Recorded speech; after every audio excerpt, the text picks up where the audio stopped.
Good. Thank you, my darling. Wow. Oh boy, 3 months already? Afternoon was the second word of the stream I wanted to say there before. I was rudely interrupted by the generosity of I understand you're quite expert in the collection of canuts. Patata. Hello, Master Jedi Tiny Peter Austin. How are you? How was your weekend? Lovely to see you streaming. Hope you're having an amazing day. I love that voice. Thank you, my darling. Oh, I tried to think of something or clever, but honestly I'm just so exhausted today. So here's a sub. today. So here's a sub. Thank you so much to Hakuna Patata for subscribing for 3 months now. Oh boy, 3 months already. 100 bits from Steven Skodes. How are you? How was your Thank weekend? you, my darling. Oh my god. WOAH. Vdoppioaca is, of course, how the Italians pronounce the word woe. Vdoppioaca. I love the weekend. Thank you, my darling. I can't keep up. Thank you so much, Stephen, for the bits. Had a very nice weekend, thank you. And I'm been looking forward to this stream, actually. Hello, everyone. Welcome to a live stream with me, Tiny Peter, and all these generous people who I'll get to in a moment. We're here to play some Crash Bandicoot, and we're going to have a lovely time. For sure. We're going to have an even more lovely time with the likes of Benson Boy 98 subscribing. I tried to think of something clever, but honestly, I'm so exhausted today. So here's a sub. Thank you so much, Benson. And thank you so much, Boy. And thank you so much, 98. Thank you to Alien Sweat Hands for the sub for 3 months on a 3-month streak. WOATA, or whatever he said. Thank you so much. Whoa! Alt Evolutions as well, sub for 3 months on a 3-month streak. Thank you so much indeed. No message there, but it probably would have been grossly mispronounced by our... Well, I say mispronounced. He's pronouncing it correctly in Italian, but just not, you know... It's a sheep. It's a sheep. It's your boy or girl, Sviax, following from Ukraine. Thank you, my darling.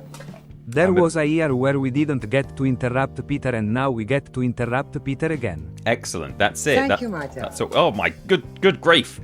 Hello from Ukraine. I'm a big fan of Crash Bandicoot and Spyro. Just for info, sorry. Do not apologise for providing that info. That is really important info. Actually, you're pretty much not allowed here if you're not a fan of Crash and Spyro. Almost. I mean, we let a few people in who who are mad enough to not be huge Sprash fans, but you are most welcome here, Svyax. Hopefully I said your name right. I'm sure I will have a good stream. Thanks for following, thanks for chatting, and thanks for watching. And by all means, keep chatting away. It's a love of the community, and it's nice to have you. Much love to you in particular, of course, over in Ukraine. Hope everything is well with you. C. Bennett, 12, Thank you, my darling. has subbed. He had a teacher called Mispronounce. Ah, totally real information there. Also a resub guess. But is that better than this joke? I don't think so. Emoticon sorridente. Thank you, my Emoticon darling. sorridente. 3 months has flown by. Sorry for interrupting UTP. Please, no one be sorry for interrupting. I didn't know. Is today resub day? Is that what's happening? Is this the day when did I start on like the 23rd of the month, maybe like 3 months ago? That could be it. Thank you so much to C. Bennett for the sub. There was a year when we didn't get to interrupt Peter, and now we get to interrupt Peter again. I'm glad that you're all enjoying it. I'm enjoying it too. Sean Wallace has subbed via Prime. Thanks so much, Sean, for giving your Prime to this channel. That's very kind Thank indeed. you, my darling. Welcome. Sorry, I expected more. Thank you, my darling. Lord Brotovich, thank you so much for subbing, and thank you so much for modding, of course, for those 3 months, and hopefully long into the future, but no pressure. We might be on a public forum right now, and we might have an audience of some dozen people all watching and pressuring you to stay and be a great mod. But no pressure. It was a good joke. I'll tell you what, that's reminded me, by the way, the thing about mispronounce your teacher.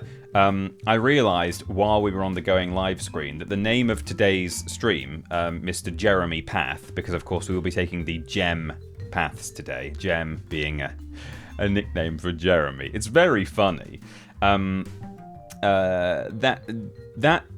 stream name is exactly the same name I gave to a stream I did on Triple Jump for Crash Bandicoot. There's nothing new under the sun, especially when it's me naming my own streams. So, you know, that's fun. It's the second time we're doing Mr. Jeremy Path today on the internet, but there we go. Thank you to the Jacobite for subscribing for 3 months at tier 1. Thank you so much indeed. 3 months has flown by. Sorry for interrupting you, TP. Please don't be sorry. Amazing vibe. Hey, I'm glad we're giving off good vibes. Cool. Hello, Vraxis the Witch. Welcome in. Duke McChicken subbed at tier 1. Thank you so much, your Dukeness. It's lovely to have a member of the peerage here with us today. Thank you, Duke. Maybe it's just your first name, Duke. That is actually a real name, isn't it? It's not just a title. But I prefer to think that you're a Duke of something. Duke of Chickens, perhaps. Vraxis the Witch is on a 3-month stream streak as well, which is lovely. Cool. So, and Hakuna Patata on the streak as well. Oh, is it too late to call this one Miss Gemma Path? That's great. Is Gem is a short name for not for Jeremy, for Gemma. Yes. You know what? I'm gonna do it just to differentiate it. So you guys got to see it live, but everyone watching the VOD, they're just gonna see the upload as Miss Gemma Path. Sucks to be them, I suppose. I mean, obviously, if they watch this bit of the VOD, then they'll see it. But Miss Gemma Path. It's actually quite male normative of me to have gone straight for Jeremy, isn't it? I don't want to say misogynistic, because that's not necessarily a misogynistic thing to have done, but it's certainly male-centric. How bad of me. Hey, you ready for the best part of today's stream?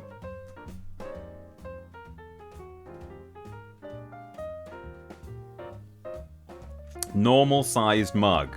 I am, of course, a very small person, and this is a normal-sized, gigantic mug with a great logo on it. Now, do you want to know where you can get one of these? This is a sneak peek, because we've not officially talked about it yet, but if you head to...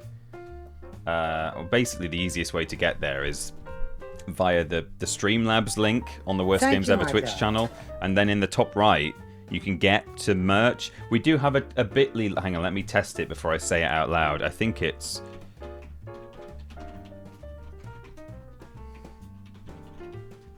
We will get to the game eventually, I swear, but let me just hang on. Yeah, cool. If you go to bit.ly/ all capitals WGE merch, then you too can get mugs, apparel, and all kinds of other things. We've not officially talked about it yet, but we will be doing soon. But I wanted to have a gigantic cup of tea today while streaming, so we knew it was going to be seen. So I spoke to Ben. I said, do you mind if this is just on stream? And he was like, no, may as well tell everyone. So sneak peek, there you go. Well done for getting here early enough to find out about the merch. It's so big and it's so good for a stream because it means I've got tea now for the next... Well, I mean, obviously it'll go cold, but I've got tea for until it's lukewarm. Lukewarm, of course, is another person who used to hang out with Gemma Path.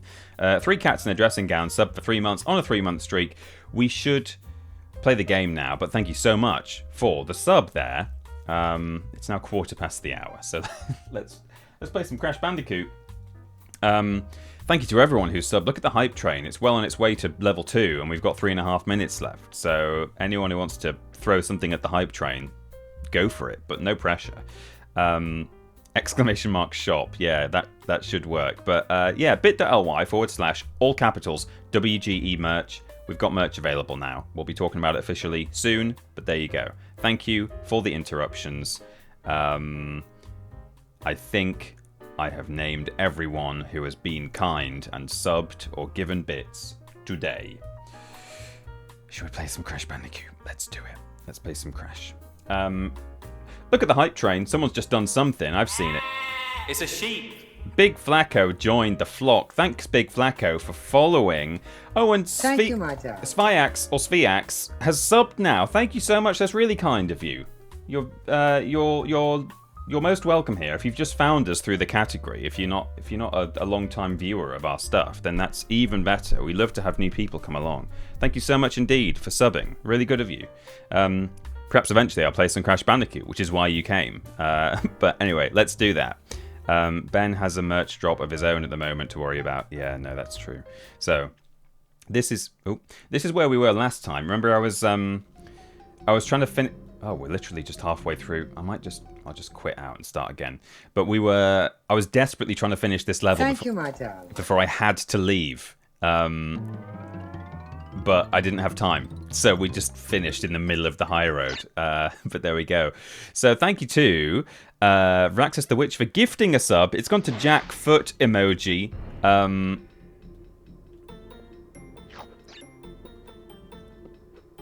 And now I stop being as up to date on chat as I have been for the beginning of the stream. No, I'll do my best today to try and keep up with it. But obviously playing levels like this, you have to look away a little bit. Gemma says, you've missed nothing. Don't be sorry. All that's happened... Well, I say you've missed nothing. You've missed people being really generous and just sending stuff, which has been really nice. But yeah, you've not missed any crash. You've arrived just in time. Just in time, of course, is also someone who I used to go to school with. Now, I did some reading in between now and the last stream, and apparently, if you don't get the first checkpoint and you respawn, you don't have to quit out and start again in order to get the gem at the end. Do I want to test that, though, on this level is the thing.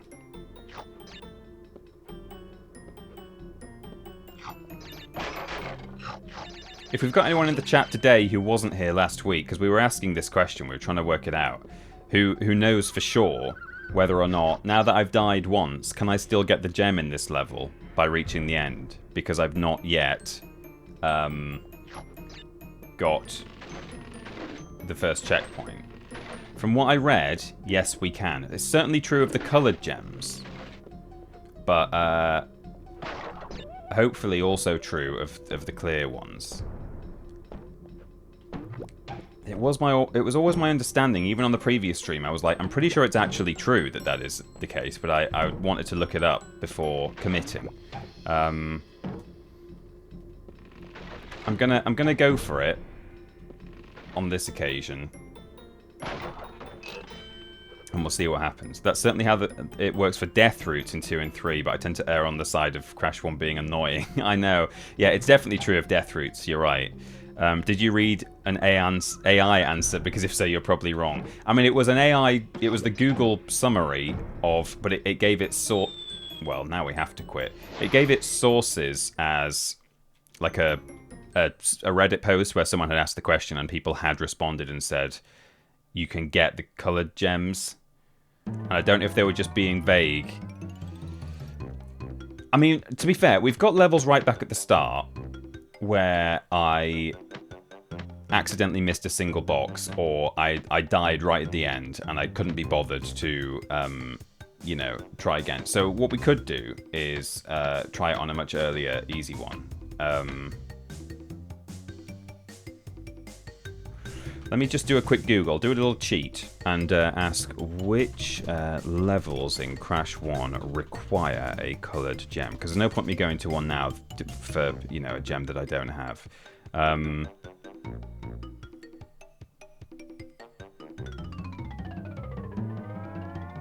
Let me find out. So, paths unlocked. Cheetah, yeah. Jungle Rollers needs one.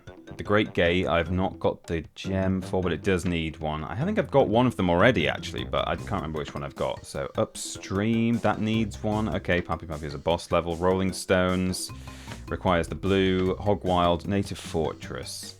That requires one. God, all the first levels require, pretty much all of them, require a gem. Up the Creek doesn't require one, seemingly. So we could try this. I could deliberately die at the start and then run to the end in one life, and we'll do our experiment. Look at the hype train. Well done, everyone. Thank you so much. Fuck the high road, yeah. I do always think of that. Cactus Disco. In the collection of Knuts. Oh, thank you, Jesus Life 89 for the bits there. No message, just very kind. Collection of nuts there. Nuts. Knuts. It is, of course, pronounced. Right. Should I jump in? Let's die on purpose, right? And now we're before the first checkpoint, and we're going to run to the end. Because this is important information. It's going to save us on lots of restarts, potentially, in today's stream, if I'm dying pre first checkpoint in various levels.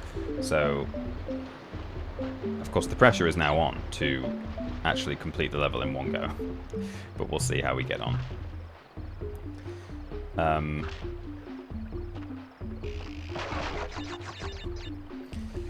How big was your school? Everyone was there. They were all there.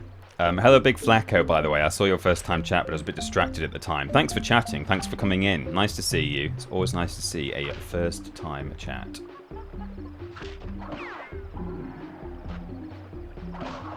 Okay, that is a checkpoint, so now our experiment will be void if we do any more deaths. But don't worry, there aren't going to be any. Guaranteed.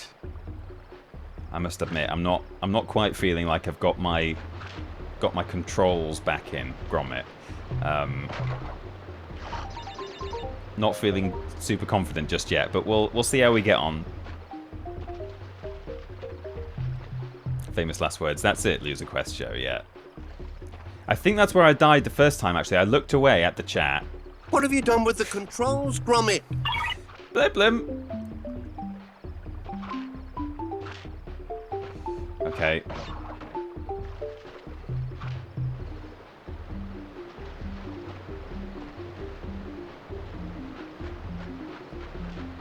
Oh no, this bit. This is tricky.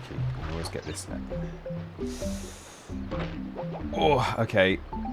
The depth perception is tricky there, but we did it. We've also got a mask, which is nice. I'm feeling somewhat confident. I have also confirmed by internet research something that we already sort of knew to be true, thanks to, I think it was Chris said it in the chat, that bonus rounds do not count for the box count. So if we don't hit every box in a bonus level, or we die, that's okay. I knew that deaths were okay. I know that they don't count towards actual death. But yeah, also, as far as I'm aware, the boxes don't matter either. Oh no! I could hear the ending as well. I jumped just slightly too soon. Well, we'll have one more go. We need to get this gem anyway, so that's fine. But, Not doing very well, are you, me old pal? Do you really want to win? you were pretty quick there, Rizcracker. You were waiting for me to die. That was fairly quick off the mark. Okay, we're doing our experiment. So I'm going to die first. And we're going to see if we still get the gem. Imagine if I get to the end now in one, and then we don't get the gem because our experiment is a failure and proves that, no. The first checkpoint, it Cheater. makes no difference. You need to do it in one life. Oops. Oh yeah, you can kill those fish. I always forget. Cheetah. Love that TP has given us a built-in way to lovingly bully him, yeah. I feel like as soon as I've introduced, and I'll use the bucket, we've not encountered as many video game buckets as we had been doing. I played Tomeby, which had a bucket in it frequently. We had to use the bucket a lot. In fact, it's the very first quest you have to use the bucket. Ooh. And then what else was there? There was a bucket in Bugs Bunny, bucket of bones, full of shark bones. Well, not shark bones, bones to feed to the shark, and I imagine there's a bucket. I'll use the bucket. Yeah, I knew someone would do it. That's partly why I started talking about it. I think it's... Oh, no. Oh, I saw it happening. I saw it coming. Petition for video games to have more buckets. Yeah, and then I'm trying to think what other games we're going to be playing on this channel. Go into the garden and bury yourself where none of us can see you. You're making us puke. Uh-huh. I think this experiment should work. I don't know why this situation is so bad. It is really badly documented, isn't it? Like the Googling that I did, I couldn't really find a straight answer, and that really surprised me. I think actually, or maybe I did in the end find out on the Crash Wiki. I think that's where I got a slightly more definitive answer, and it did say... I think it did say that the first checkpoint doesn't... You know, dying before the first checkpoint is fine. But I do want to just absolutely prove it for the benefit of the rest of the stream. Because, as I say, there probably will be moments today where I do some deaths. pre-first checkpoint, and it's going to be useful to know whether we have to... I mean, not that it takes a lot of time to do the restart, but I'd rather not make you guys watch a bunch of loading screens that you don't need to watch, if I can help it. So it would be really good to know. We're going to find out sooner or later. Ooh.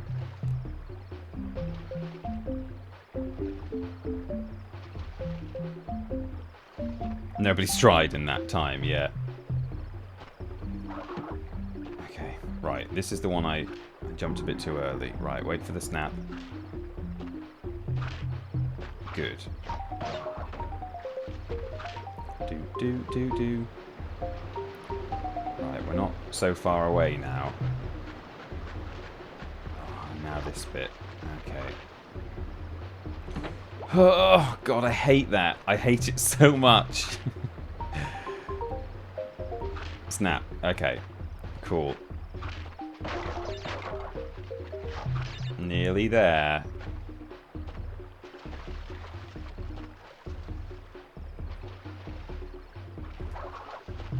Very nearly there.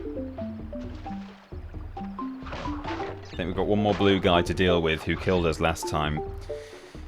Right, okay.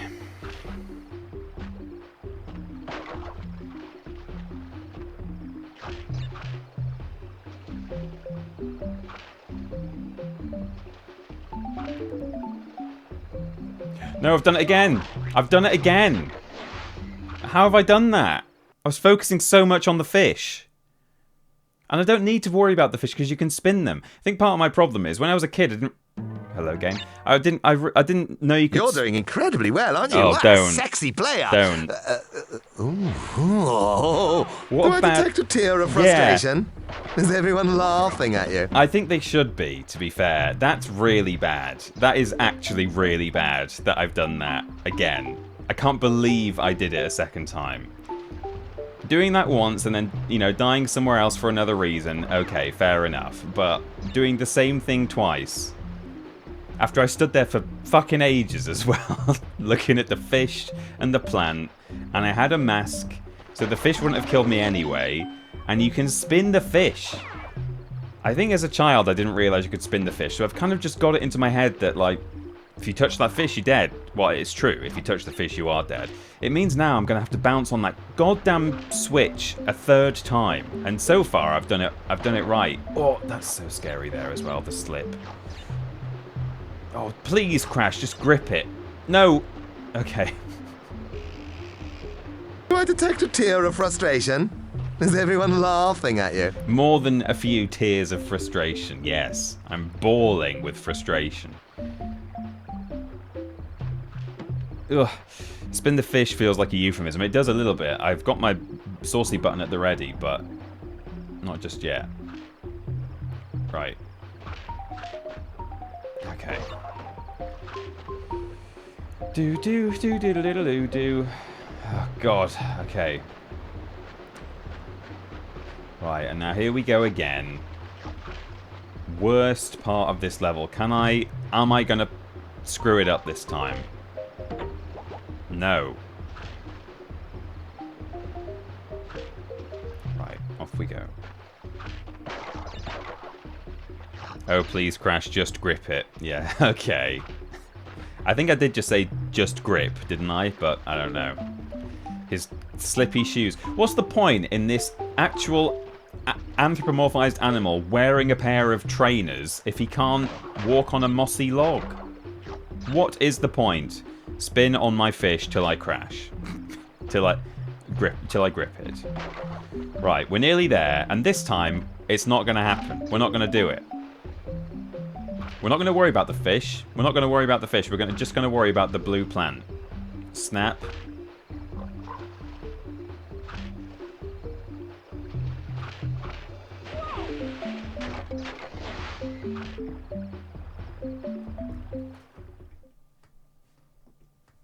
Oh, my fail button's not even working. Why is my fail button not working? Hang on.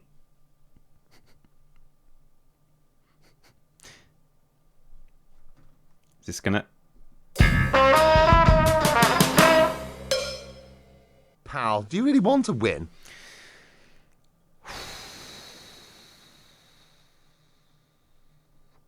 I'd worry a little about the leaf if I were you. Yeah, just a touch. The leaf does matter.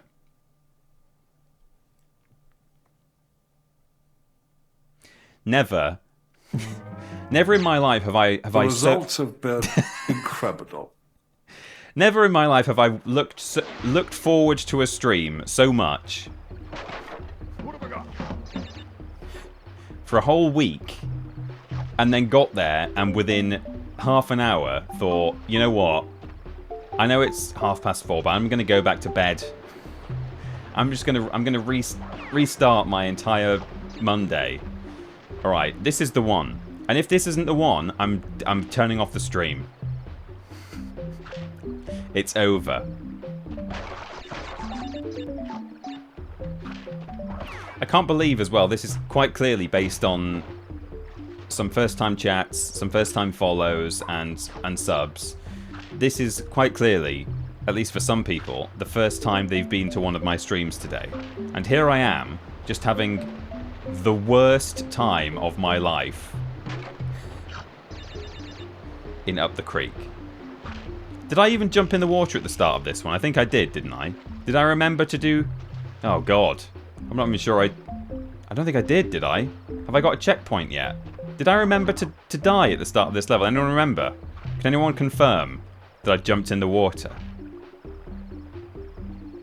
Unless I missed it, you do it at that time, you're going to get the missing boxer screen away because you have to go backwards from the switch. No, I didn't. Okay.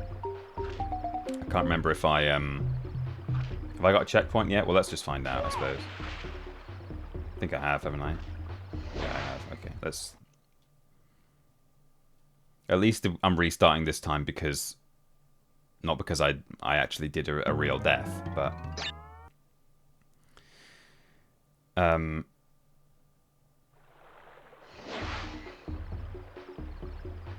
have to go backwards from the switch.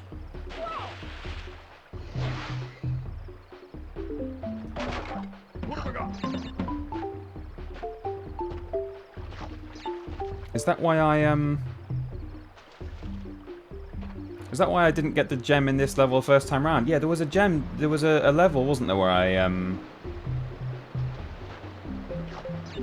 I got to the end and I was missing 2 boxes. But where are the ghost crates that I'm not seeing here? Never really thought about that. Like, what is that switch actually doing? This is the one, says Iron. Yeah. There's no outlines. Oh, okay. Very stupid. It's a TNT and a bouncy crate at one of the waterfalls. Okay, good to know. Thank you so much. I never really thought about that. The fact that I was pressing a switch and then at no point... Well, I guess maybe I could have been pressing a switch for something that was later on, and by the time I got there were just some boxes that I've been breaking the whole time. But yeah, no outlines for some reason. How strange. Okay, so we're going to have to backtrack anyway.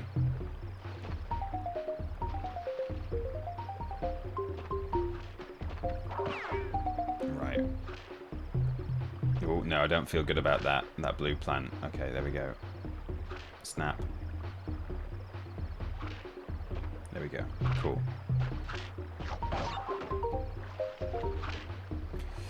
Right, we'll get the switch, turn around, get these boxes.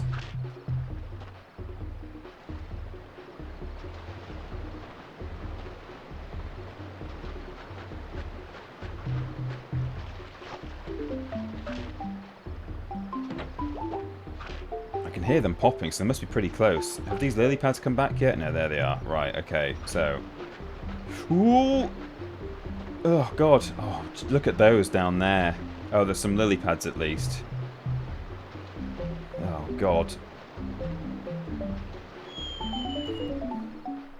Well, how do I... Well, I've got a checkpoint. Let's just find out how I get there. Do I have to come down the log first, or can I jump off?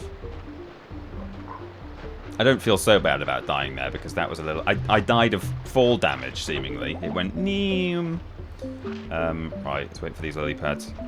This music is making me so nostalgic. I didn't 100% many games when I was young, but Crash 1 and Jack 1 I did. Oh, well done. Clearly you were better at this as a child than I am as a human adult. A human adult, specifically, as opposed to like a Bandicoot adult. What's the best way to... And I could just... Problem is you can't... Ooh. Okay, well that's good to know you can just land on the scenery here. Okay, cool. Well that's fine. So, and then we bounce on that.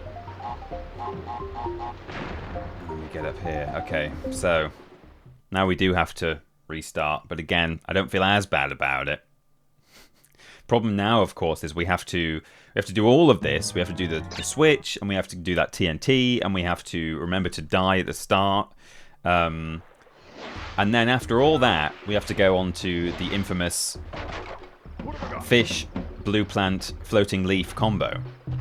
Everyone's favourite combination of traps. The results have been Crash Bandicoot 1. incredible. They certainly have. How many? I'm hemorrhaging lives as well. I'm on 77 now. Oh, God. Oh, oh, the mask came in useful there. It means we've now not got a mask for safety, but we don't need it. Doesn't seem to be able to save us from plants anyway. Just get munched, regardless. Woof woof. How bad will it feel if it does count the death at the beginning? Well, at least we'll know. But yeah, I kind of picked this one because it was an early level. I was like, oh yeah, let's go back to an early one and see what happens. I mean, what the easiest thing would have been to do would be, like, do a little save state, start a brand new level, and just try and do Insanity Beach. That would have been the best way. Do a death right at the start of Insanity Beach, and then see if we can still get the gem at the end of it. That would have been a great way to find out. But here we are, at 20 to 5.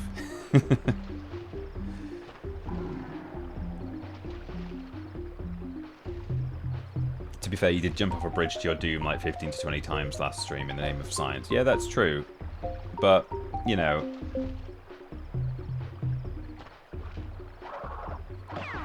That was just because that level is, you know, somewhat difficult. Whereas here we are, kind of, on what shouldn't be as taxing of a level.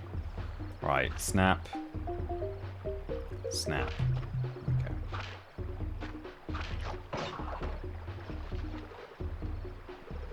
Death is always counting. Well, you should know, Death89. You've been counting for a long time. You've got all the way up to 89. It's a long time. Right, okay. Run across these. Do this, which I don't like doing. Wait for the lily pads. They're back. Okay, good. And then we know we can jump into the scenery here, which is great news. Excellent, okay.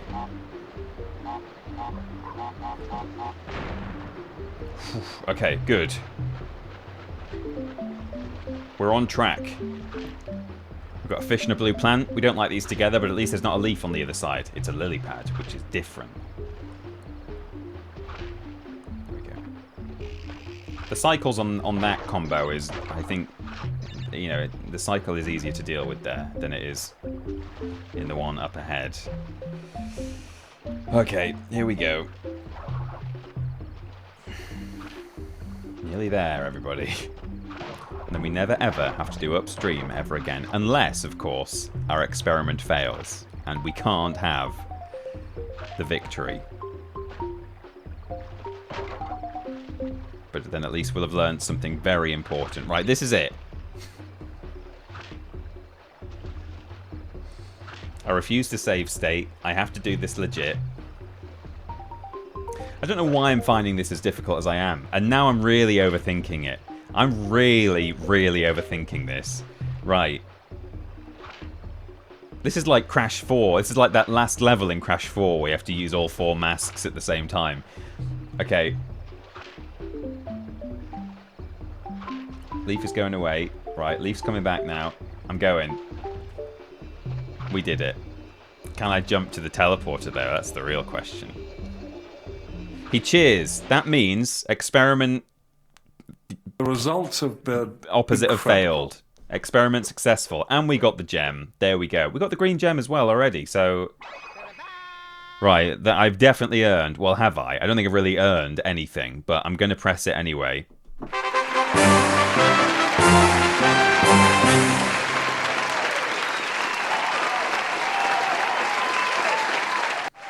Rick Mail slightly drowned out there, but thank you so much to RV Kramer for that, and Loser Quest Show, of course, for yours. You're doing incredibly well, aren't you? What a sexy player.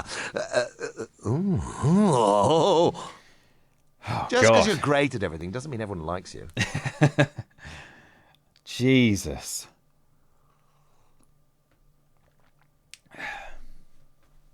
I'm exhausted now.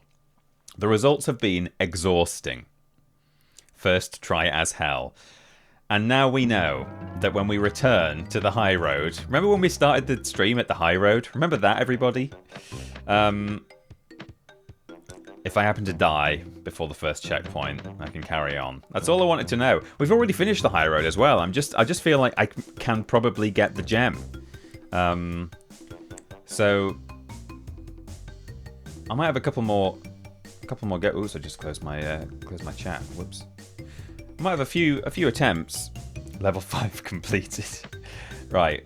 We'll try the high road a little bit, just because I did actually get fairly close on the previous stream. Thank you, sir. We Hello. were presuring washing the patio last week. He needed to do some prep work with a broom and water.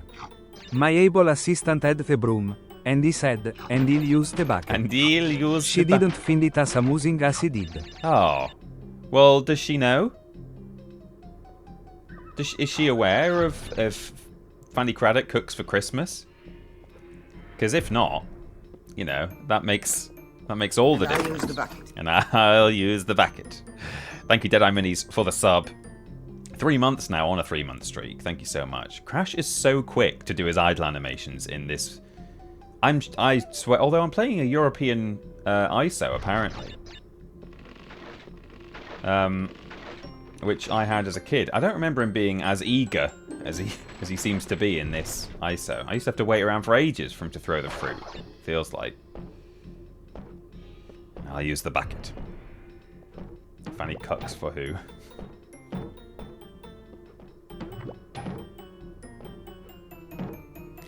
Okay.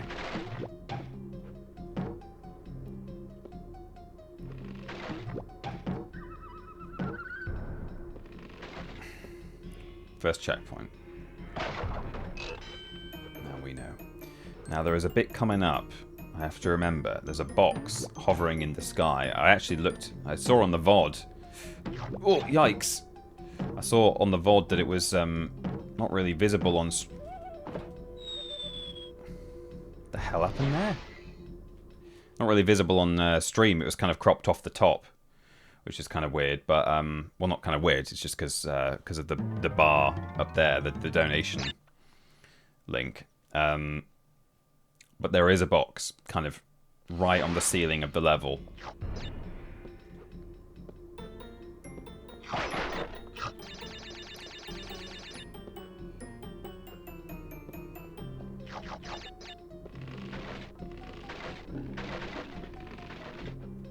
So we've got to remember to get it when we're there.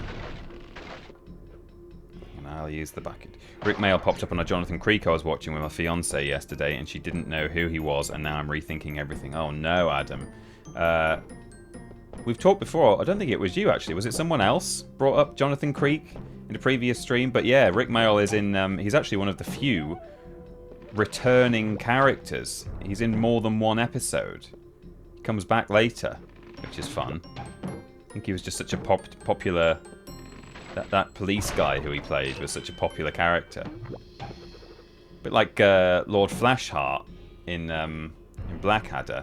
I don't know if he was meant to ever come back in future episodes, but because he went down, he was so popular when he was in the second series. Yeah.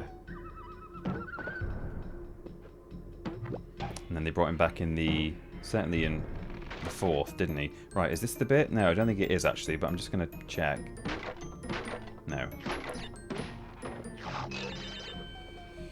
Do.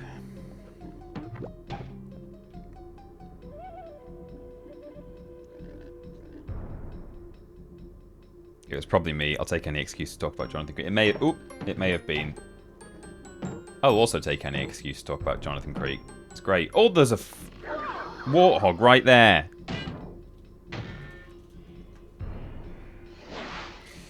Maybe we should do this later.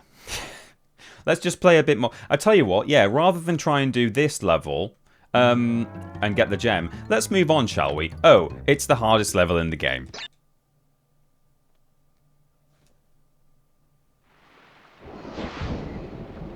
Let's have a change of scenery and let's do Slippery Climb.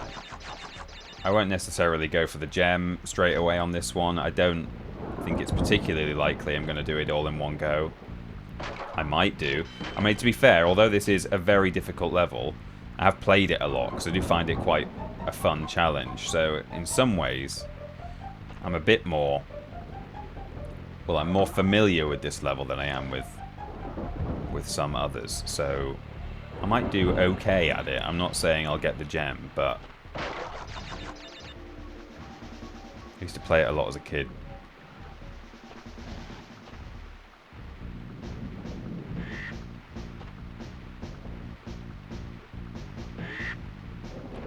Stuff like this that, you know, where it gets a bit tricky is having to drop off and get these things and then drop back onto the onto there.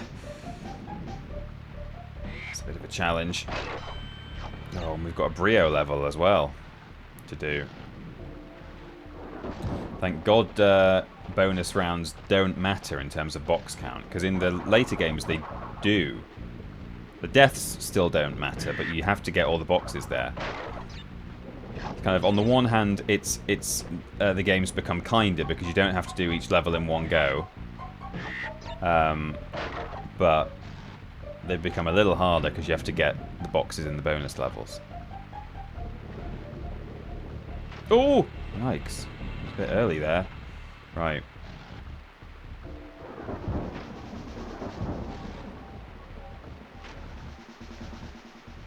We're not very well synced here, but... There we go. Good luck from Death89 there. Thank you very much. I'm going to need it. I mean, it's no stormy ascent, but... Ooh! Oh, God.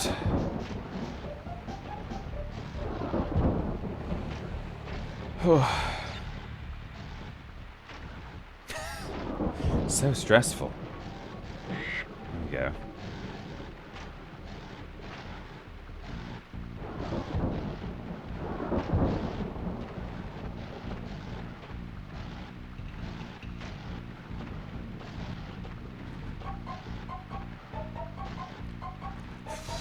Really having to focus here.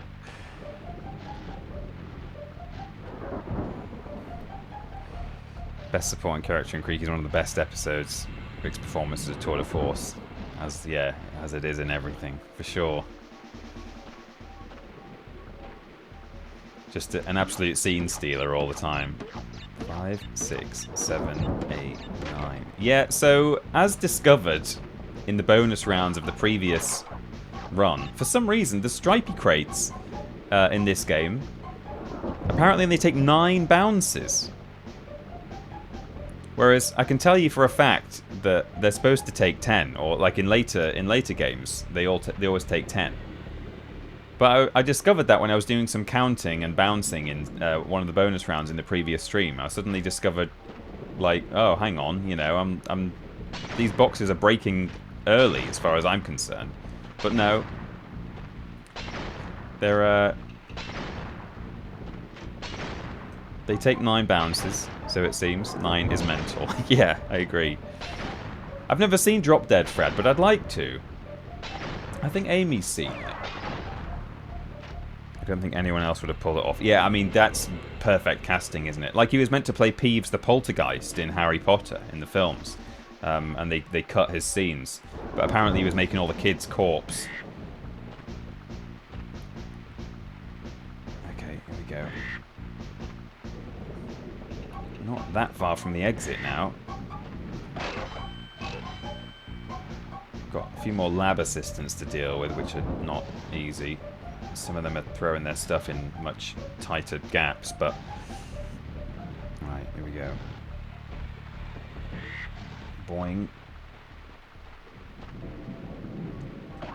These guys can be a little bit tricky to deal with as well. Sometimes the hitbox is a bit funny, but... Mask. Okay. Oh, I hope it's still there when we get back from Brio. I think it will be. I think the game does remember. And we have a giant swig of... Or a swig of giant tea. Not necessarily a giant swig. I always thought it was 10. Did they not change it to 5 in one of the later... Yeah, well, yeah, because 2 come out at a time. I don't know. I always thought it was 10, even in Crash 1. But, I mean, the evidence was right there in front of us. It was seemingly 9.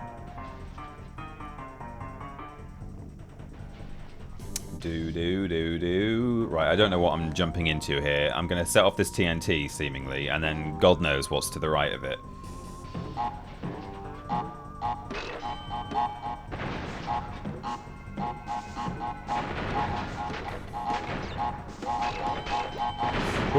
Oh no, I was doing alright there actually. It's just that I jumped and the thing above me exploded just as I jumped. Oh, that wasn't too bad. Oh, there we go. TP's being Mandela affected. We've talked a lot about the Mandela effect, it seems like. That's the 3rd time it's come up on a stream. I did say, you know, I have been transported to a universe where one of the characters in Spyro 2 says something different at what he used to say in the universe that I'm from. But,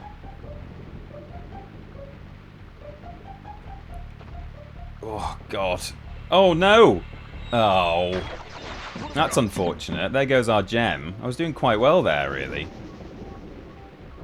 But I panicked a bit at that bird. He was behaving strangely. Didn't like it. Oh, this will be really sad if we get to the end now after just one death. I should have just done a full circuit and just got an idea of what the bird is doing before I committed. This is it. I think there's 3 birds in a row. And then... Oh, we were so close. Well, at least I know I've probably got it in the bag when I have to come back and do it again. How unfortunate. But I think I've kind of redeemed myself a little bit in terms of crash ability there. My crash ability. You know, did slippery climb in almost 1 life. Perhaps something in the emulator has changed things a little. I mean, that would be unusual, but not unheard of. We'll have to check. I'll do a few more tests when I see stripy crates, because I didn't really seem to notice it until kind of a bit of a later... bonus round. So is it doing it all the time, or is it sometimes 9, sometimes 10? I don't know. 1000 fiddlesticks. Yes. Right. So this is one of the infamous darkness levels. There's a sort of a variant of this in pretty much every Crash game in the original trilogy. In this level, your boy Aku Aku acts as your source of light. Not many boxes though in this level. And you can jump on the scenery on the left and right, the little sort of shelves, if you need to. If you get caught a bit short between these moving platforms and you've nowhere to land, then you can do that. The mask will go dark after a few seconds, so you have to get to the next one ASAP. There he goes. He was going out there already.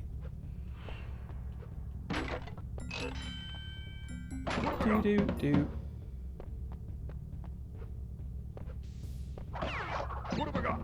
Oh no, I just hit a mask miles away by sending a projectile of an enemy. I think we're kind of caught up though. Yeah, fortunately. We did alright. I'll get this first. Something really weird happened to me on a stream on Triple Jump. These axes swinging side to side like that, that's all they should ever do, right? They swing side to side. Anyway, I got a glitch, which maybe is a consistent emulator glitch. Maybe it's going to happen now, where instead of swinging side to side, the blade, it was swinging like that. It was coming towards the camera. So keep your eye out for this. They should all be going left and right like that. And maybe they will. Oh no, there's a little coloured gem, invisible gem there on the floor.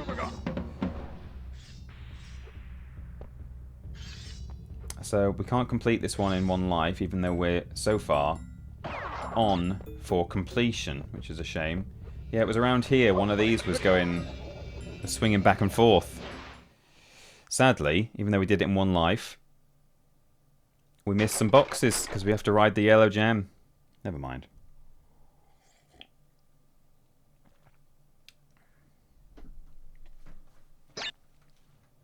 Delicious teeth-destroying corn nuts. I mean, some ranch corn nuts right now, and the thought occurred to me that they might not be a thing across the pond. I think I'm sort of aware of them, but I don't know if that's because we have them here and I've seen them in the shops or whatever, or if it's just that I'm aware, like I've seen them on some kind of, you know, TV show. 1, 2, 3, 4, 5, 6, 7, 8, 9.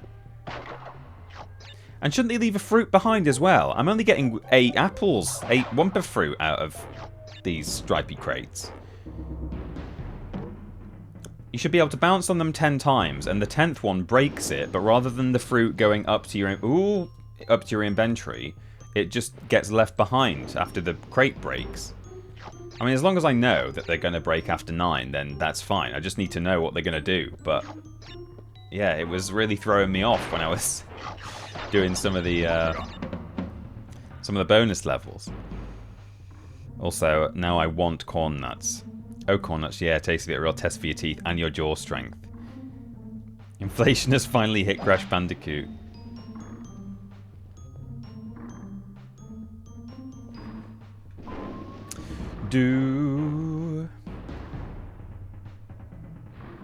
Apparently Tesco often stocks Co-Fresh roasted and salted corn nuts, a different brand, I think. Yeah, I think we do have them here. I've seen them. I don't think, and I've maybe like picked 1 or 2 of them out of a bowl of mixed snacks before, because I seem to have in my mind an idea of how hard they are and how difficult it can be to bite into them. But then I'm the sort of psychopath that will kind of almost sadistically or masochistically want to take the unpopped corn out of the bottom of a bag of popcorn and chew on that. Like, I'll finish the popcorn, me and Amy will get popcorn in the cinema or something, and then... Oh, is there anything on top of here? Can I... No. Oh, that might have been a bonus there, but never mind. TP psychopath. Now that is crazy. I'm sorry. What? I've upset the chat. Yeah, I quite like. I mean, I think I basically Sigmund Freud would say that I have oral fixation. That's what he would diagnose me with. Like I've always been one. I don't really do pens so much anymore, but I used to, you know, kind of stick a pen in my mouth. I wouldn't really chew on it, but I'd just sort of, you know, just have it kind of in my mouth. Again, feel free to clip any of this audio as you wish. Oh, empty gem there, so we don't need to worry about the boxes so much. And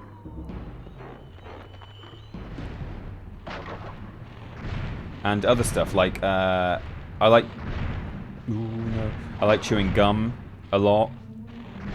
Again, I don't do that so much now, because I don't think the, oh, God. I don't think the stuff in it is very good for my tum-tum. What is it? There's like sorbitol. I think is, you know, kind of gives me stomachache sometimes, so I don't tend to chew so much gum, but chew gum a lot. You know, like when people quit smoking, and one of the things they struggle with, one of many things they struggle with, is that, like, just having something kind of going on in their gob, as it were. I'm like that, except I've never been a smoker. I always break a little bit of uncooked spaghetti off to crunch on, not gonna lie. That is an excellent first time chat, the ideal copy. Thank you for sharing that with us. Love that. Ooh.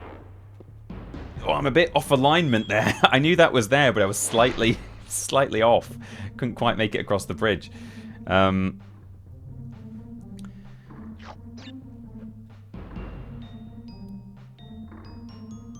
I eat some raw onion as I cut them just because, says Cheska.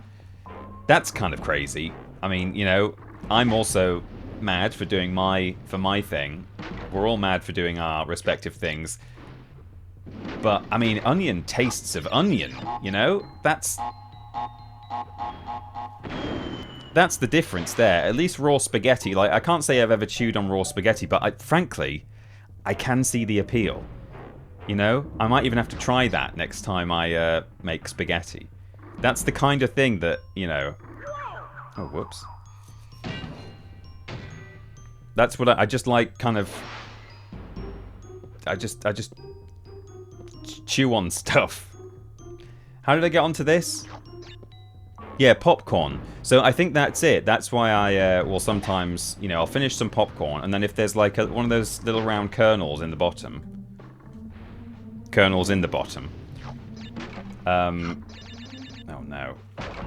Then I will, I'll stick those in my gob as well, at the end. And if you have them in your mouth long enough, you can chew through some of them. Not all of them.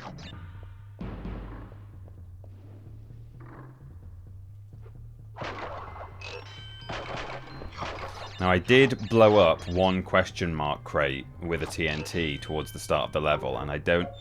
Damn it. And I don't know if that is...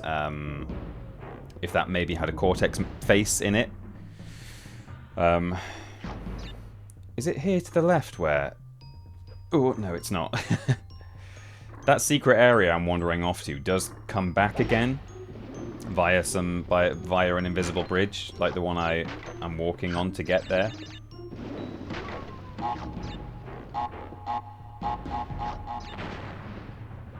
I think it's here, actually. I think it's just off... Oh, yeah, it's there. Okay. There we go. So, yeah, we might not get triple Cortex here, but if we do, that is a bonus round that we have to actually do... Oh, no! I triggered it by touching it. We do have to do it right. We have to complete it, because if we get to the end of it, we get a key. Keys. And we need the keys to unlock the secret... Oh man, the secret side levels that are like... So, it's a linear path around the islands on the hub world. But there are two little areas where you can kind of go off up a little side street.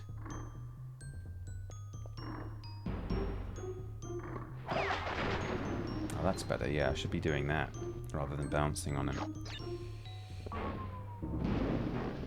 Yeah, you are really supposed to approach this thing from the left rather than... Oh god.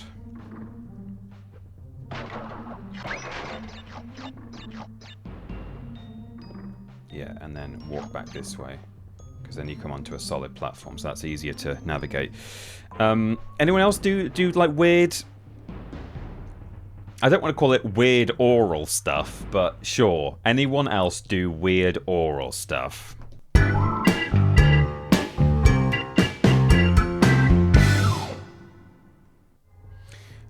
Let me know in the chat. What's your weird oral thing, if you've got one?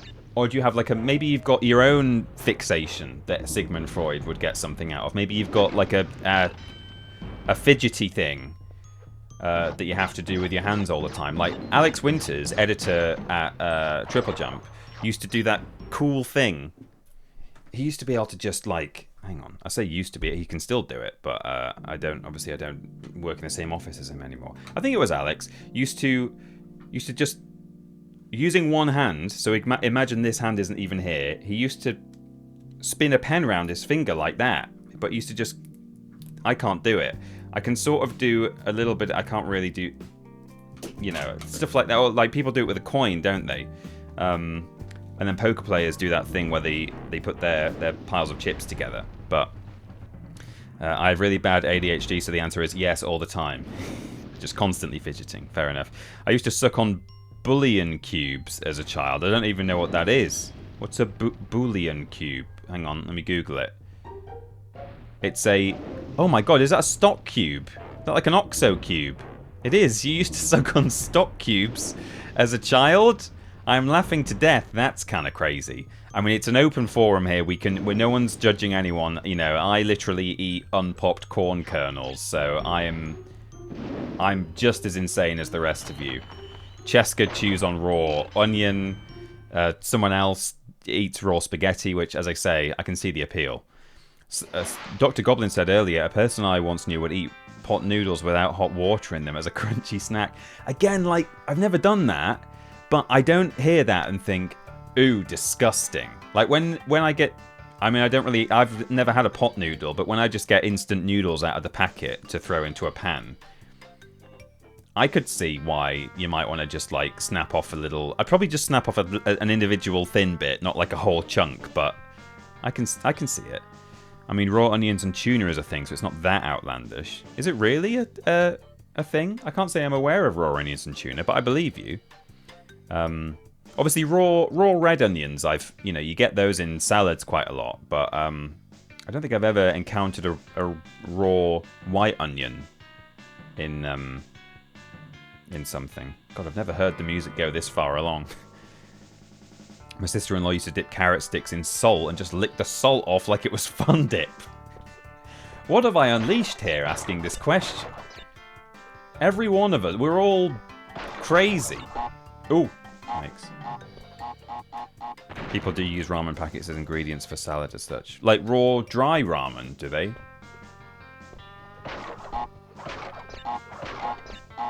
Oh no, I lost a life there, but never mind. Is it an oral fixation to stick your tongue out when you're really focused? I don't know if that counts as oral fixation, but yeah, I do that a little bit when I'm trying to draw something by hand in Photoshop. When I'm painting digitally, which I don't do as an arty hobby really. But even if I'm just like editing, like trying to cut something out for Worst Games Ever or something like that, I'll do a little bit of that, a little bit of tongue out. We have confirmed that Alex can still spin a pen and look cool doing it. Is he streaming right now? Oh, has he shown it? Has he done it on stream? I never actually spoke to him about that. I just quietly observed him doing it once in the middle of a meeting. I was like, oh man, that's pretty cool. I wish I could do that.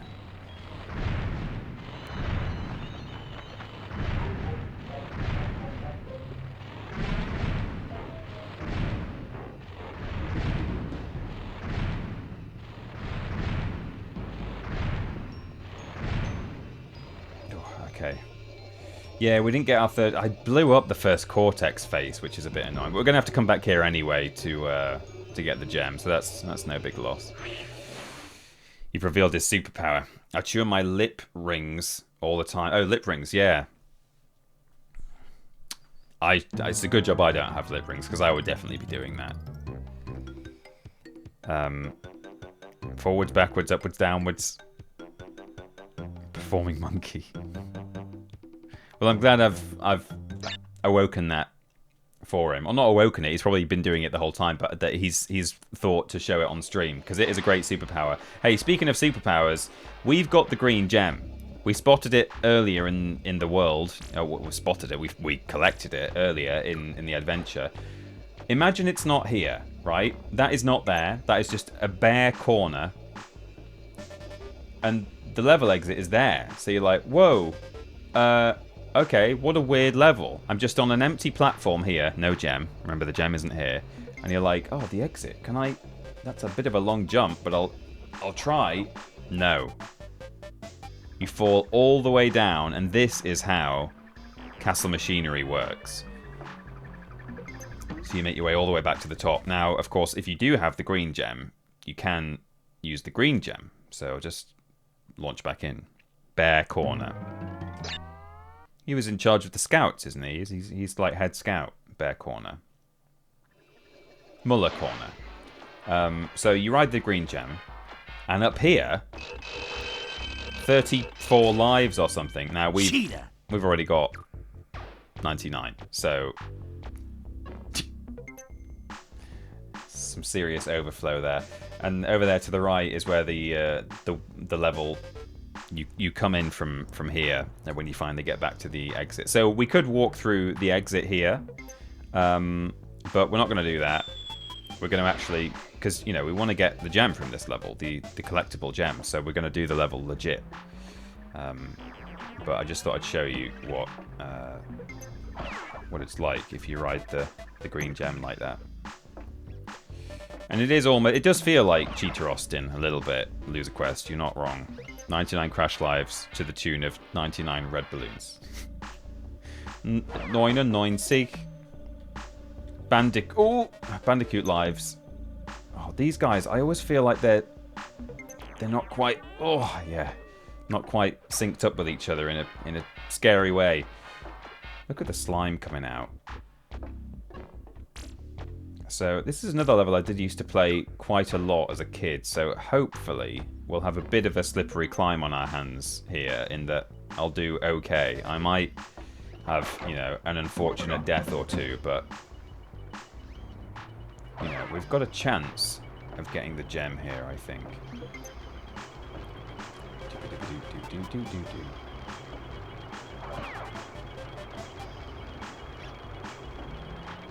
Ooh, steady now. There's one main spot in this level where if you don't have your eyes on,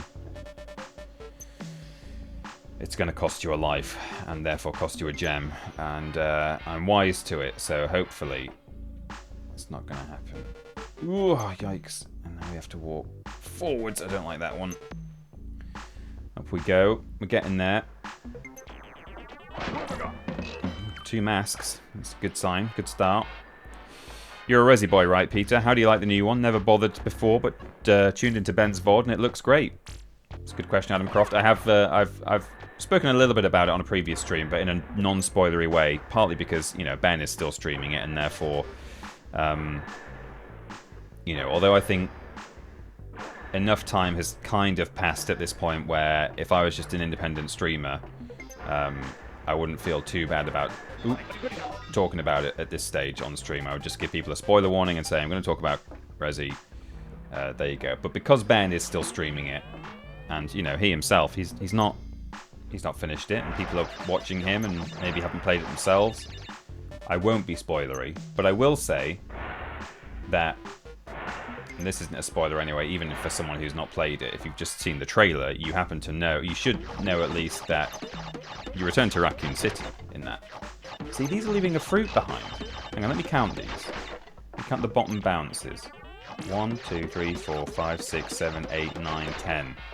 What the hell? That was 10! Great. So the game is just trolling me in certain spots, seemingly. Anyway, yes, you go to Raccoon City in that game. Now, that was... Right, here... I keep getting distracted by the level. This is the bit where you can so easily... I mean, I've got a mask, actually, but you can so easily lose a life because you step on that pad there and it launches you up into the hot pipes above you, which is not good. But I knew it was coming, you see. So, yes, it was revealed in the trailer. You return to Raccoon City, so that's not a spoiler. And I didn't really like that part of the game, and it's basically like a third of the game. It's like the whole second act. And arguably the third act doesn't take as long as that, so it's perhaps a bit more than a third.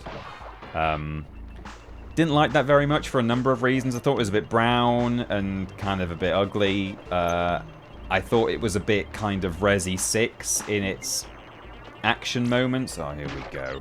Jeez. Oh no. Oh man. I think maybe I'm supposed to...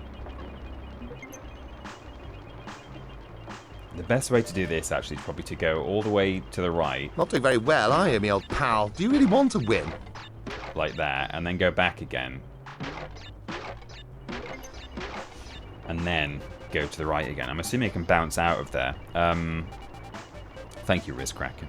We're going insane trying to look into this because of a single unsourced line on the Crash Wiki that implies Crash 1 has a luck mechanic that can sometimes make the bounce crate only drop 8 fruit instead of 10. 9 bounces and no fruit left behind. Can't find anywhere else mentioning this and never seen it happen before.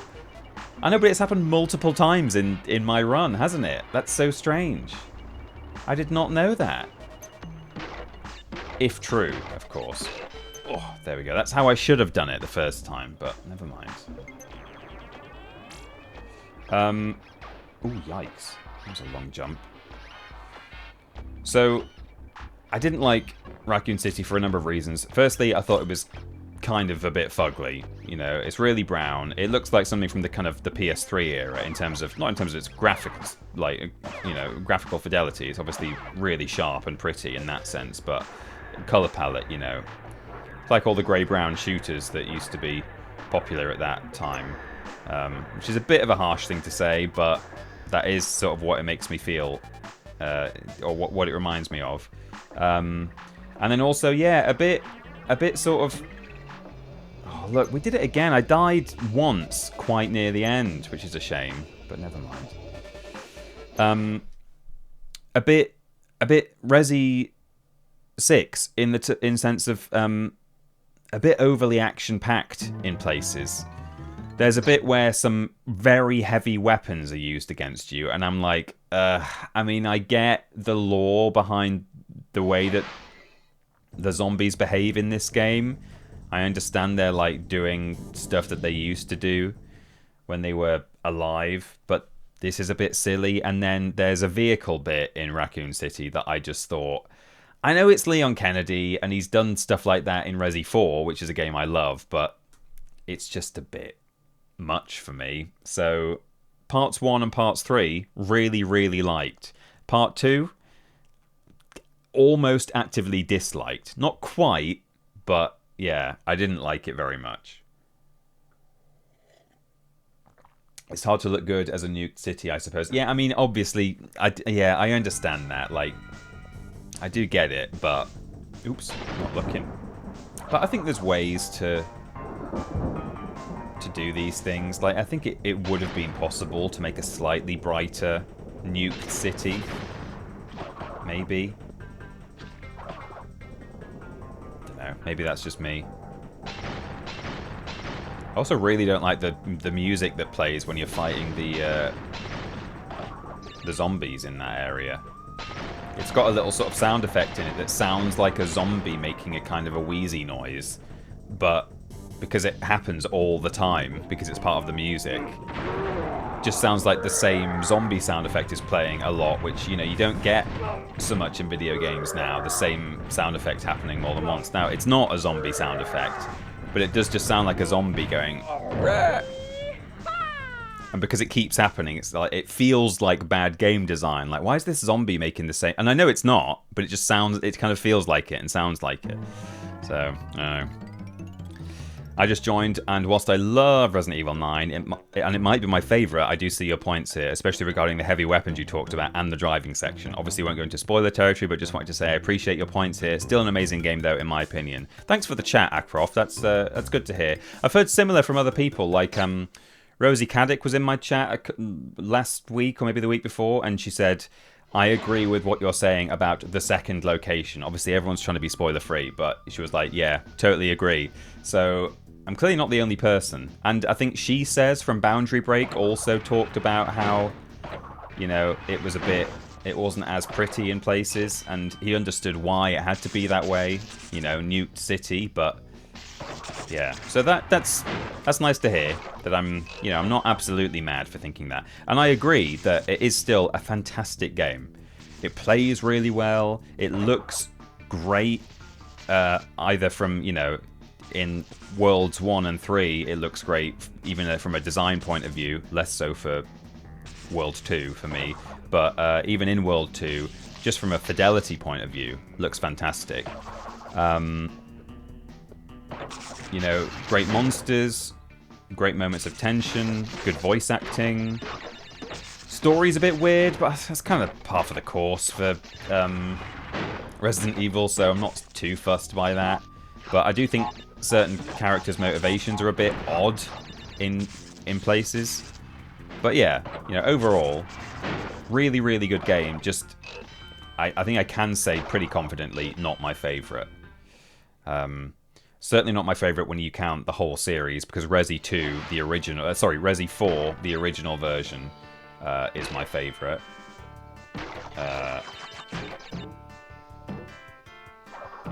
But then even just sort of 2, 3, 4, 5, 6, 7, 8, 9. Oh!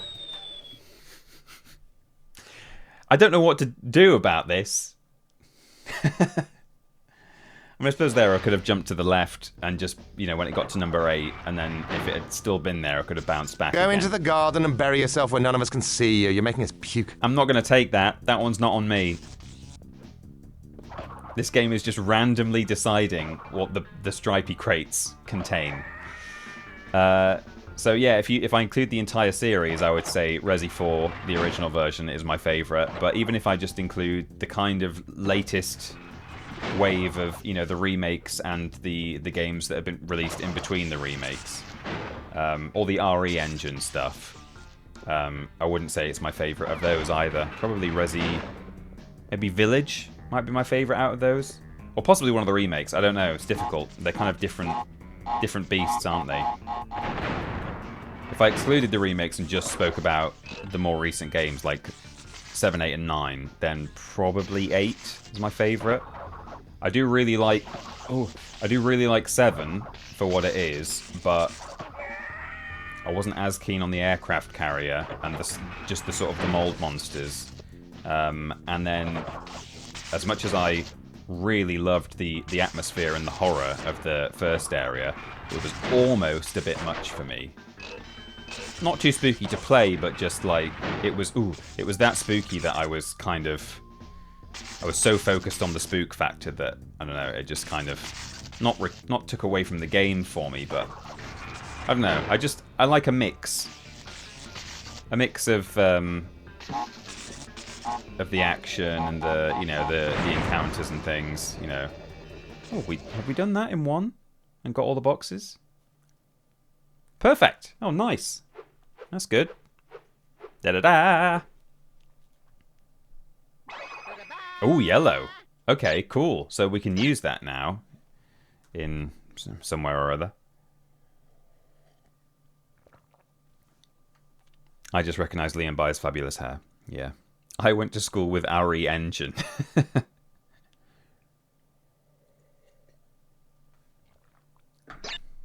Ethan stapling his hand back on was just ridiculous. Well, it's the fact that I know there's an in-universe reason why he was able to staple his hand back on, but the fact that he did it and didn't question it, he just did it, he fixed his hand, or someone else stapled it on for him, I can't remember. And he didn't seem that fussed or worried about it until much later, and then, you know, there's big, like, revelations, and he's like, oh my god, are you saying that I'm not a normal human? Huh? Anyway, here's the Great Hall. This is where we can get the 100% ending of the game, because, as you can see, there's an exit which you would walk right through if you didn't have any gems, because that gem would not be there. It would just look like this, and you'd be like, oh, okay, well, there's the exit, and you would leave, and then go on to the final boss fight. But there are gems here, and I'll show you what happens when we ride the gems. Takes us off this way, and then we do some platforming. But then we get here, and the gems have stopped. And we need all the gems in order to finish this path. So... Oops.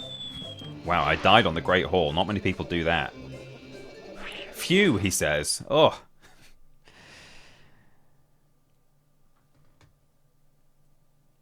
Do you think Resi 8 is a retcon? I don't think you need to worry too much about spoilers for... I mean, I know anyone at any given time might not have played a certain Resi game, RV Kramer, and I appreciate your thoughtfulness in worrying about spoilers there. But yeah, I don't know, it could have been a retcon, maybe, but the fact that, you know... Oh, Zoe stapled it back on, but your point here is so true, it just makes me laugh, yeah. I don't know, it could have been a retcon. It's probably... I imagine they probably did have some plans ahead. You know, you introduce a new character and a new sort of line of narrative in that complex world. They must do some forward planning, surely. I don't know, maybe not. Anyway, this is the final boss, but given that we're going for 100%, this is by no means our final level. We've got loads more to do. Darn Crash Bandicoot. Darn you. So, in this fight, Cortex shoots different coloured stuff at us. And if we spin the green stuff, we can fire it back. Now, you would think at this point he would learn, okay, I better not fire any more green. But he does. And the green will sometimes wait very patiently in midair until we've fired enough green at him to build up an amount that can be shot at him. So there's one. That's just going to sit there now, stored. Ooh, they're moving up and down now. Yeah. I've lost my 2 masks, so I've got to be careful. There we go. Then he goes absolutely mad. Rapid fire. Semi-automatic. Ooh. Oh no! And then the final. You can't get him, sadly. The final thing he does is just shoot green at you. I don't know why. I don't know whose decision that was. Surely the very first one should have been he just fires green. If they were going to do one where he has to only fire green shots at you, it should have been the first thing. But no. But no.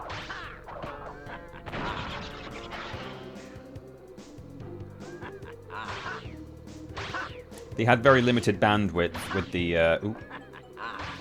the instrumentation in this game, so you can't expect anything too crazy from the soundtrack, but I'm so glad that whoever composed for this game came up with the Cortex theme that they came up with, because it's really good, especially in later games when, you know, you have a full orchestra playing it. Crash reignited, Crash Insane Trilogy. Right, look now, he just fires green.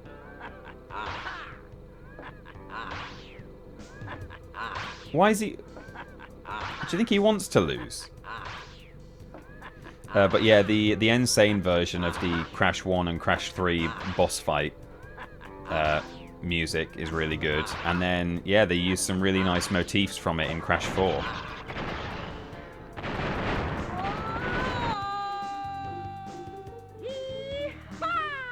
There we go. And now, as our reward, we get a cuddle from Tawna. I never really noticed until today that she's got a little yellow tail. Crash doesn't have a tail. Do Bandicoots have tails? Should we find out? Let's look it up. These credits are unskippable, by the way, so we may as well find out if Bandicoots have tails. The English haven't got tails. Oh, they do. They've got tails. Yes, Bandicoots have tails, says an AI overview on Google, which, you know, we hate to see. I should type -AI into everything that I search into Google now. I need to get into that habit. But they're typically short and thin, and sometimes described as stumpy or rat-like. Nice. I think these are unskippable. I'm sure I've heard that. Yeah, they are. Yeah. Well, there we go. That's any % completion, but we've got so much left to do. We've got to do the levels that we've tried today that I failed miserably at. We've got to go back to various other levels now that we've got some of the coloured gems. We need to get the rest of the coloured gems. We need to get all the keys from Cortex. Keys. So, lots to do. TP, stop looking at Tawna's tail. Yeah, I should do, really. I should stop looking. Josh Mansell is the composer. He also did Jack and Daxter and Clifford the Big Red Dog for the Americans in the chat. We did have we had Clifford the Big Red Dog over here. It was syndicated, if that's the right word. I think it is, isn't it?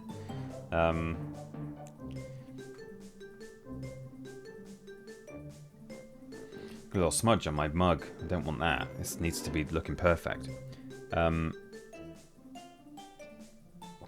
Crash likes him, a big, tall, strong lady. Well done, lad. Yeah, she can lift him up, and she's a lot taller. Oh, thank you so much, Cheese's Life89, for the gift sub. Is that a little reward for me having defeated Neo Cortex? I'm very grateful. Thank you, my darling. Cheese's Life89. That has gone to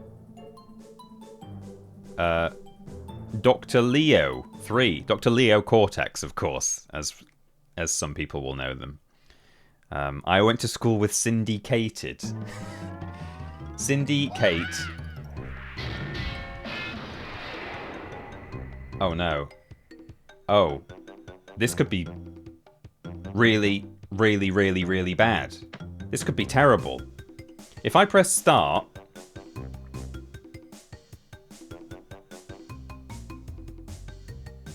I've not saved for a little while.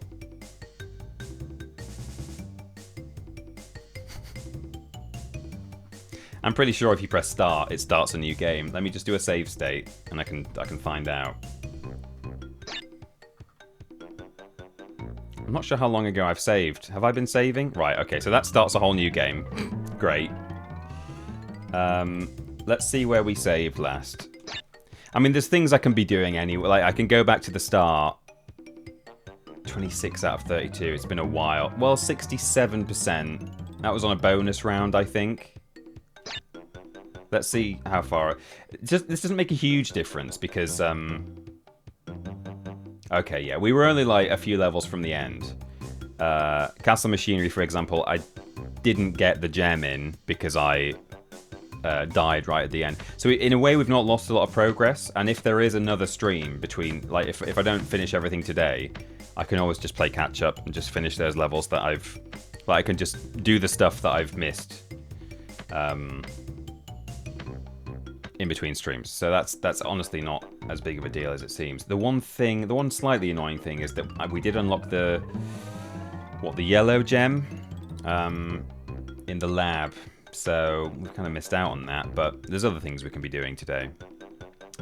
You didn't save, lol. Well, the problem is this game only offers save points at certain moments. So actually, that might have been my most recent save point. I don't think I've had the chance to save the game since then, actually. So I think I have been saving. I'm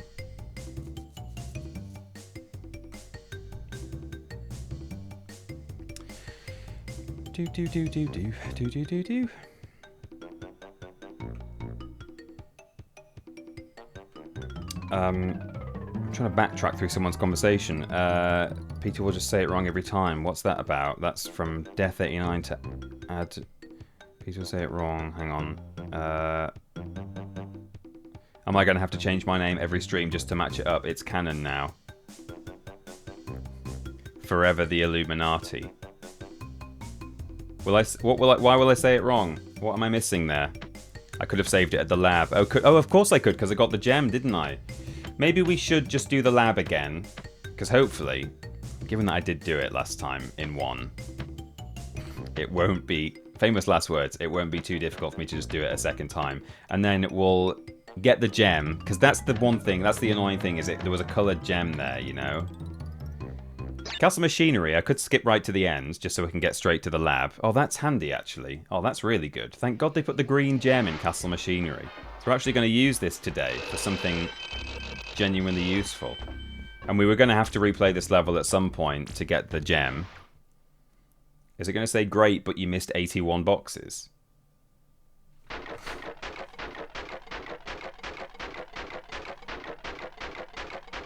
can't skip this. I don't know how many boxes there are here. Oh, only 24. It took all your lives. Did it? I didn't see that.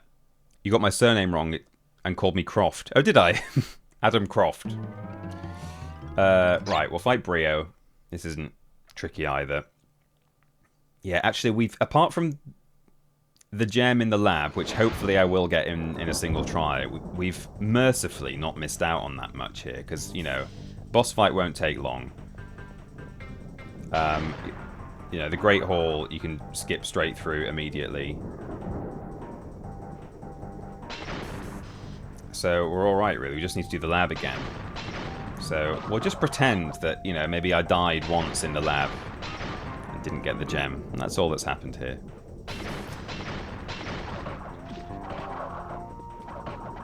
I forgot that it does that. You finish the final boss and it just boots you back to the front menu without keeping any of your progress. Right, here he goes. Hello, Scarf of Jericho, welcome.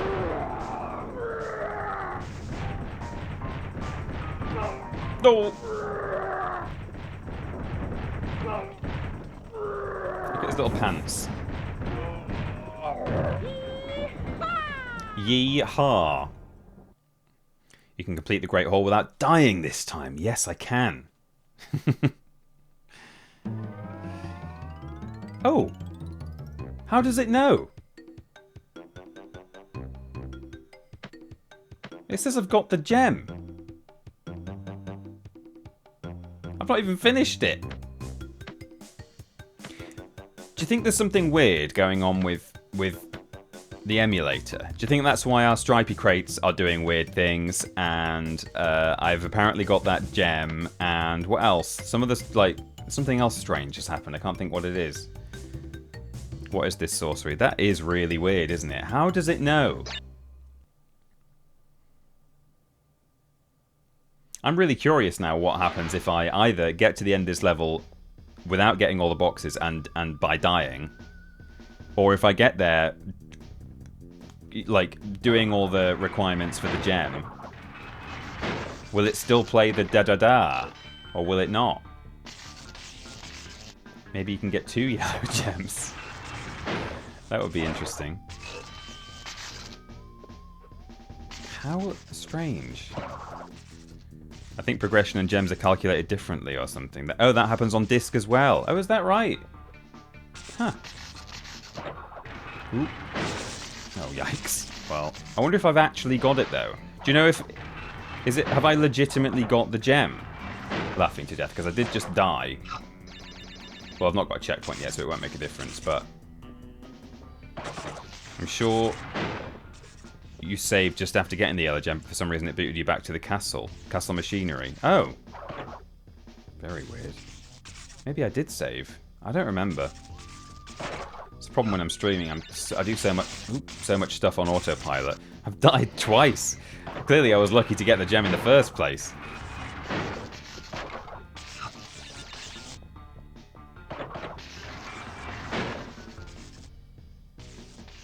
Cheater.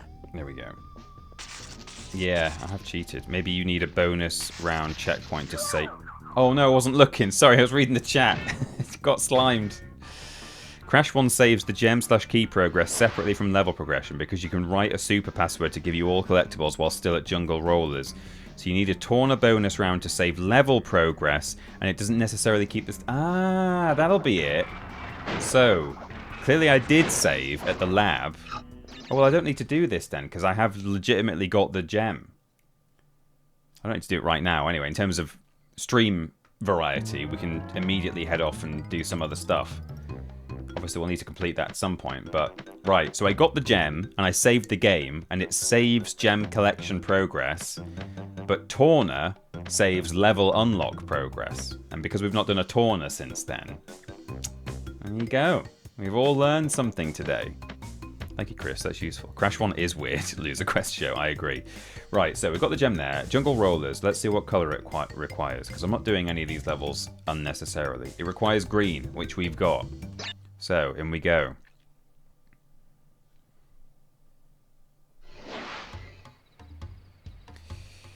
Right. 5, 6, 7, 8, 9, 10. Sure. Whatever. What have I got?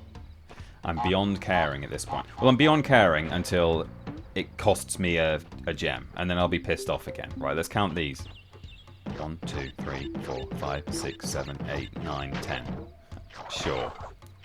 Whatever. I'm beyond caring, he says, and then immediately starts counting again.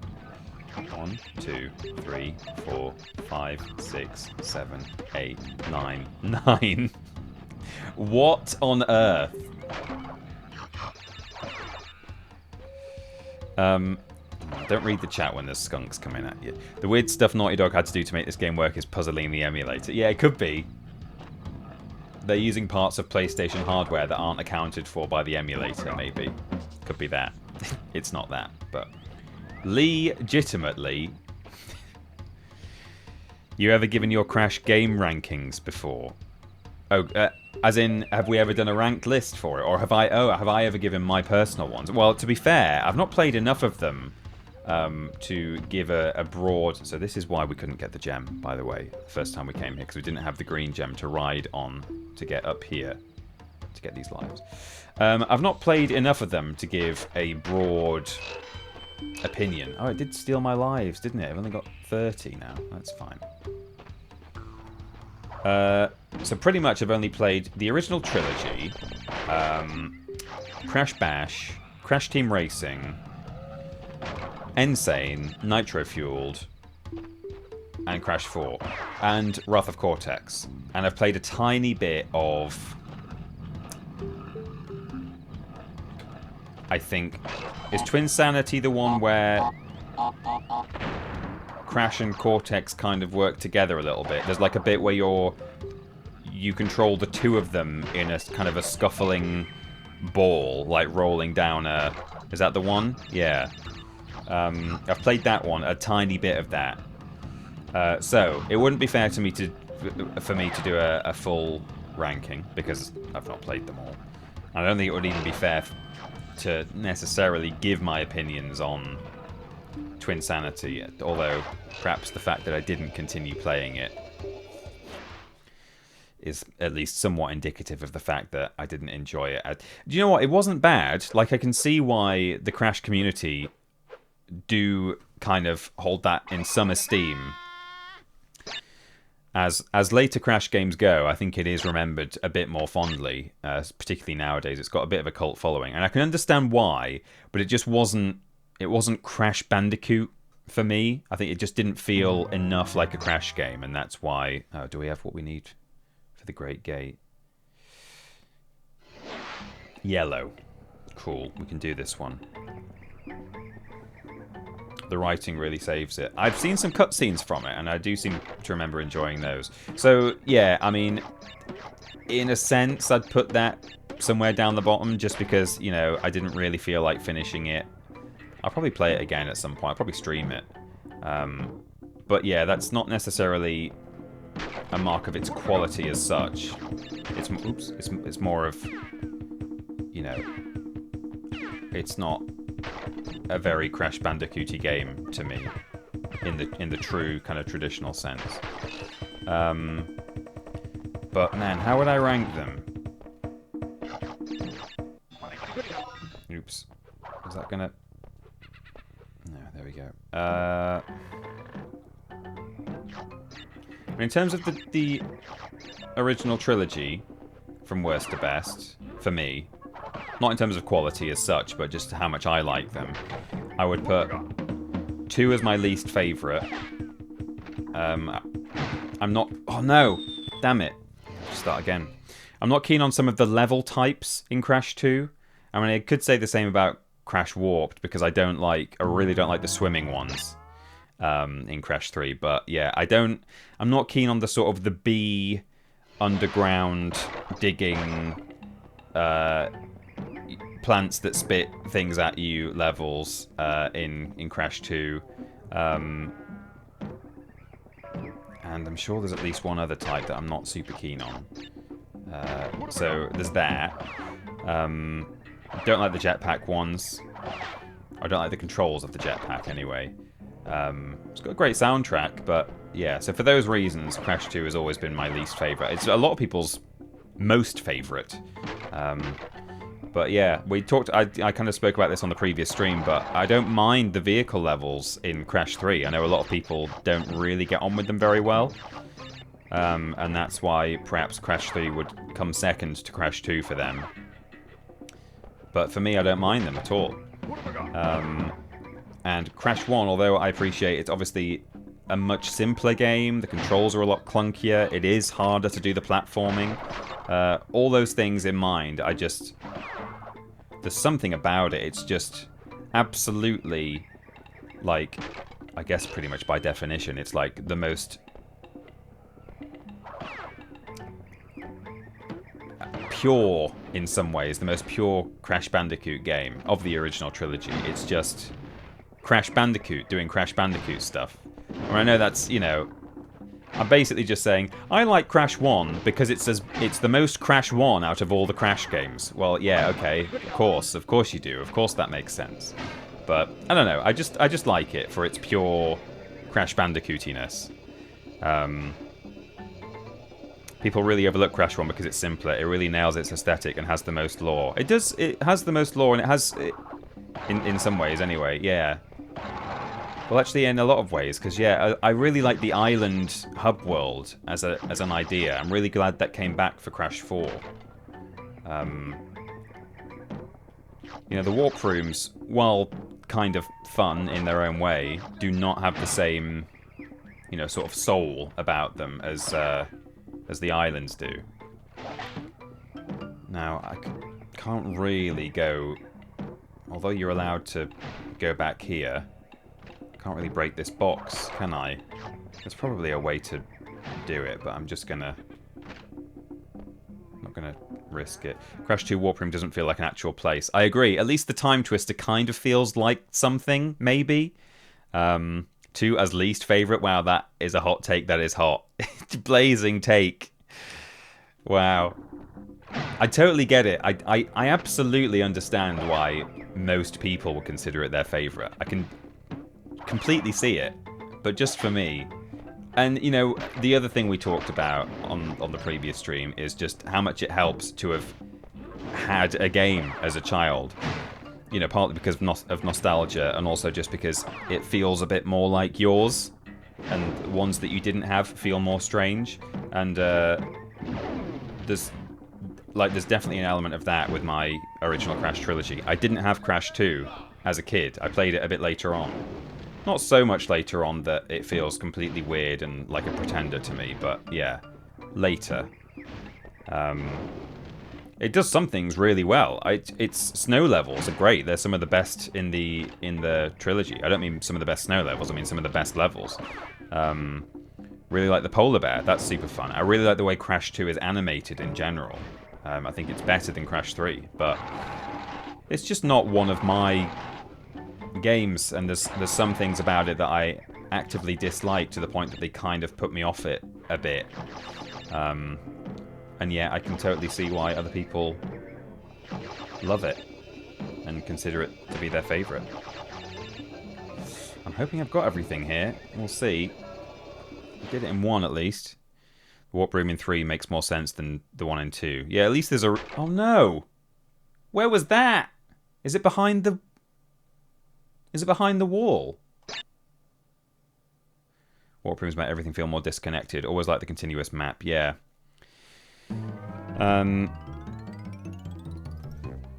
Well, we'll have one more go. An objective and personal taste list can be wildly different, so yeah, you can crap on Crash 2 TP.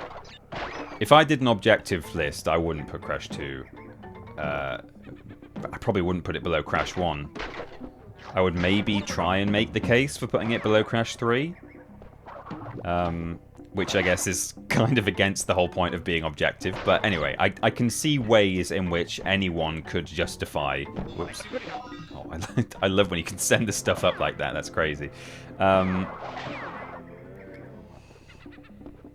Yeah, I can see a case for Crash 2 and 3 being the best, objectively. And I think in some ways... Crash 1 is probably objectively the worst. It's a lot like how I feel about the Spyro trilogy. Spyro 1 means so much to me in so many ways. Not just the nostalgia factor. But, you know, that is part of it. But, you know, love its world building. Love all the dragon dialogue. I think that makes a huge difference. You know, again, it feels like it has the most... Maybe not the most lore, but the most... I don't know, it feels more...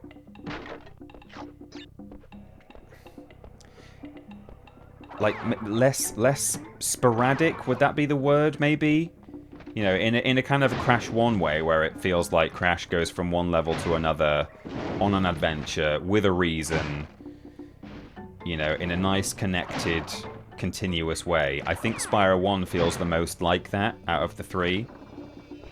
Right, let's... keep our eyes open. Where have I missed a bot? It might have been in one of the bouncy sections, actually. Or is it behind the wall? If anyone knows that it's behind the wall, I'm happy for you to backseat game and tell me, yes, Peter, it's behind the wall. I should have gone behind the wall. But maybe it's just somewhere like that. On the bouncy area. Now...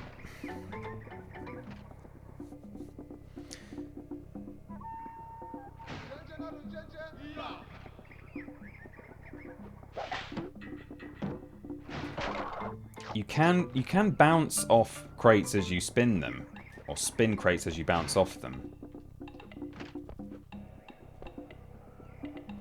Nobody tell him. Spyro 1 is ultimately the best out of the trilogy. Spyro 3 is the worst in my opinion. I love Spyro 1, and I just love the world building, and I love how enchanted it feels, you know? I think that really is probably the main thing. It feels the most like a kind of a magical fairy tale adventure.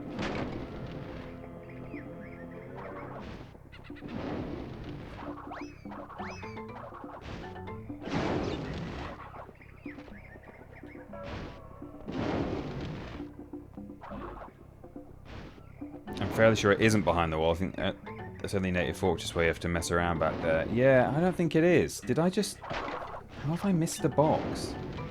If I miss it again, I don't know what I'm going to do.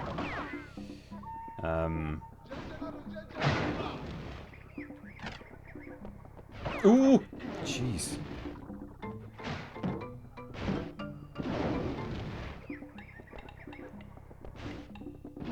I guess I didn't like...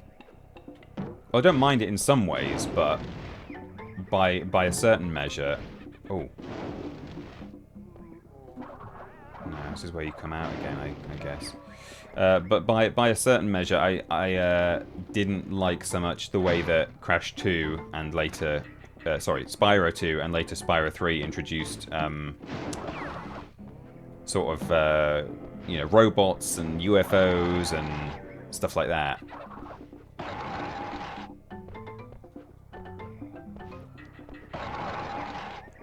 Did I miss this? No, I didn't. I remember bouncing on that. I think I've reached the end again, and I don't seem to remember grabbing any particular crate. That I see that one there on the right. Oops. Oh no. Cozy. Yeah, it's a cozy game. It's a dreamscape. I totally agree, right, Wi-Fi. Spyro 1. Something of its own, I think. And I really hope they... I appreciate that they're not going to want to do too much of that in Spyro 4, if a Spyro 4 happens. But I do hope they lean into it to a certain extent. I think I've just done the same thing, but I don't know what...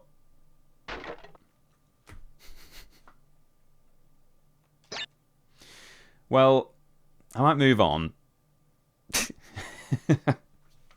There's a box somewhere hidden behind a wall or something. As someone who didn't get to play them until Reignited, I really enjoy Spyro 1 the most. Like you say, it's just a nice, cozy game to play. I totally agree. One more try, suggests Lloyd. Yeah. Someone else, Ben Cooper said, I came to Spyro late and played all three back-to-back, and Spyro 1 is by far my favourite. It feels refined. I know it's more that they developed ideas for subsequent games, but it's just how it feels in context. Yeah. Also, didn't help if you played the original games in Reignited Trilogy. Spyro 3, unfortunately, did suffer because it was developed by a different studio, or the bulk of the development was done by a different studio. It wasn't... was it Toys for Bob did Reignited, or was it Vicarious? No, Toys for Bob, I think. Yeah. Can't end stream without box. We'll see. Did you go backwards at the start? They like those tricks. Well, at the start of that level, you're just at the base of the gate, and there's not really anywhere to go. But yeah, they do like to do that. And I generally, if I do start a level, I always look kind of behind me or off screen. So I don't think I missed it like that.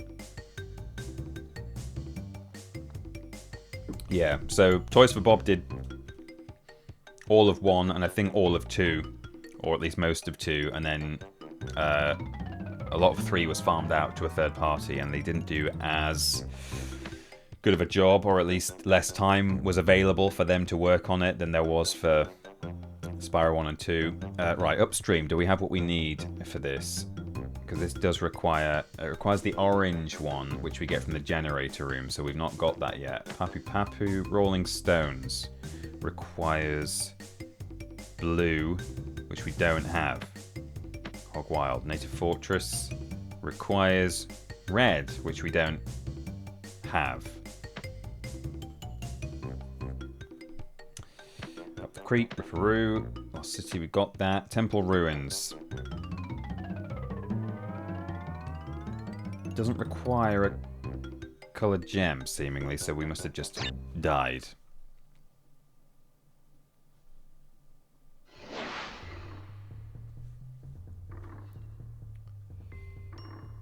Oh, triple mask form to start us off. Not sure I really want triple mask here, but we'll go with it.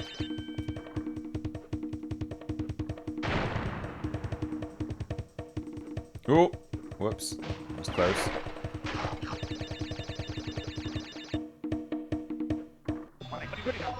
Okay.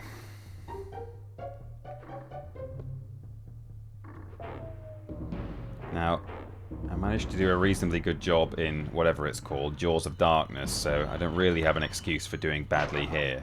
We'll see how we get on. I think I just got crushed by one of these near the end or something, didn't I? First time I played it.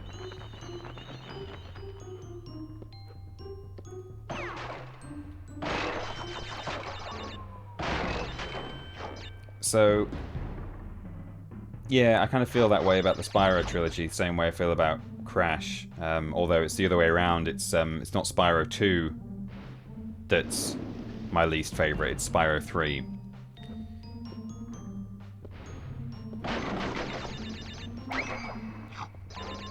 For a few reasons, and again, I think the reason I started talking about this in the first place is, I was talking about how I didn't own Crash 2 and didn't like it as much, and I didn't actually own Spyro 3 until later, and ended up not liking it as much. There were other reasons too, and I still feel that way today, even having played all of the games a lot. What have I got? Oh no!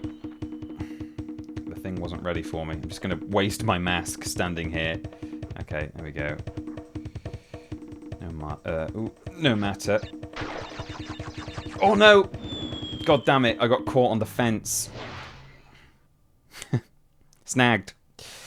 Meeting time. Hope you find your boxes, Peter. Take care, everyone. Have a good meeting, Ed. Thanks for dropping by. VOD will, of course, be available later on the VOD's channel. I think there was a box behind the wall in the Great Gate. Just watched a playthrough of the Insane version, but they got one box behind there. I mean, that's the only place I can think of at this point where, where it would be. So, yeah. That would be the next place I would check if I played it again. I'm just not quite sure how to get... I guess you go behind the wall, you get the box, and then you come back and then jump back out into the gate, or, in front of the wall, and break the arrow crate. It is possible, I think, to break the arrow crate as you jump over and get behind the wall, but it's not easy.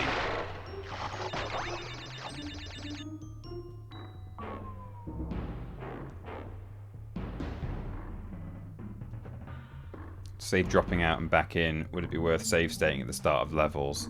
I could do, but... yeah, I mean, potentially. It's not that much of a... it's only like a 5-second reset, really, isn't it? It's like short loading screens on this... in this game. I know when I was, like when I was playing Bugs Bunny, or when I've been doing stuff where it's like, okay... to save me having to run all the way back here. Or like when I was playing that challenge mode Spyro 2 mod, I didn't want to have to keep clambering up onto ledges to have one attempt at a difficult glide or something, then it made sense to save us about, 20 seconds, 30 seconds of reset time. But then it makes a huge difference in this instance. It's a good idea though. Appreciate the suggestion.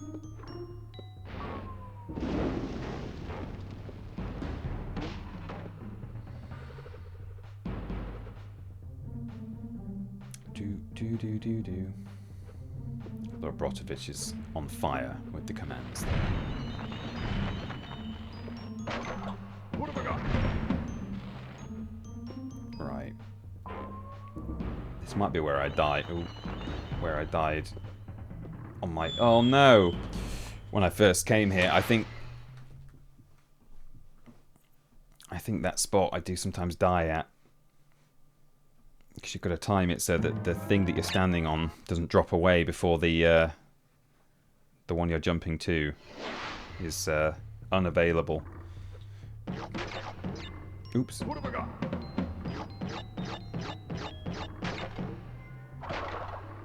I've been Pavloved enough with commands, yeah.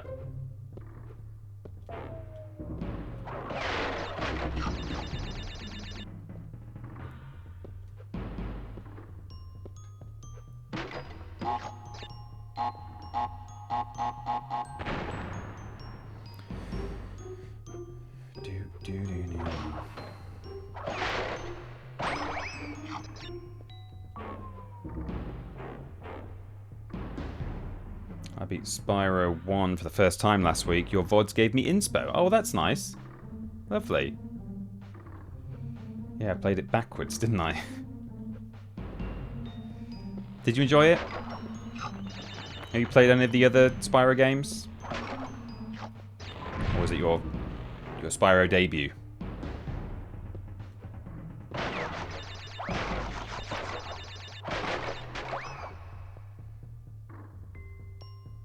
I know I'm leaving a lot of fruit behind, but mostly have not found the life counter to be a big issue in this run.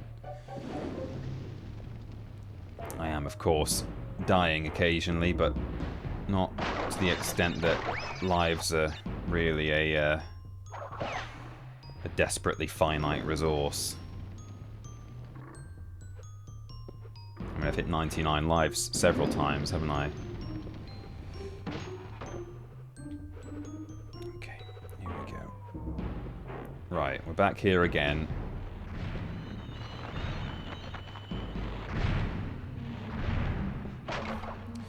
The bats are a clever, if slightly cruel, thing here. You know, they certainly do their job of making it difficult in places. Right, there we go. Oh. We need to go this way, don't we?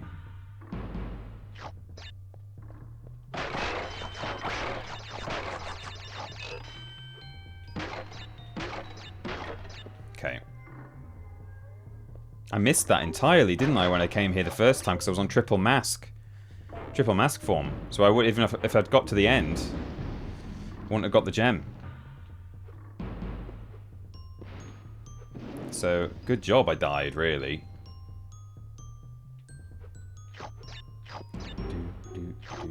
Okay.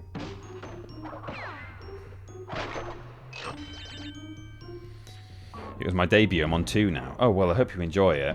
Are you playing PS1 or are you playing Reignited?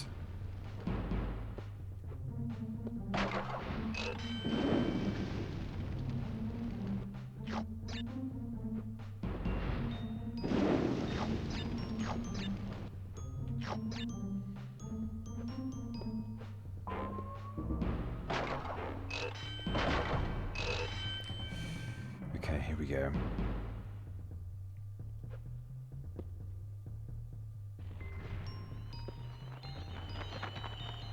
Right. Got double mask, so there's no need to panic. There's no need to screw this up. Such as, you know, doing that, for instance. Slam, slam. Okay, so you just walk forwards. That's all you have to do. Wait for the bats. And then get your gem. Hopefully. Fingies crossed. Great, but you missed 83 boxes. Perfect.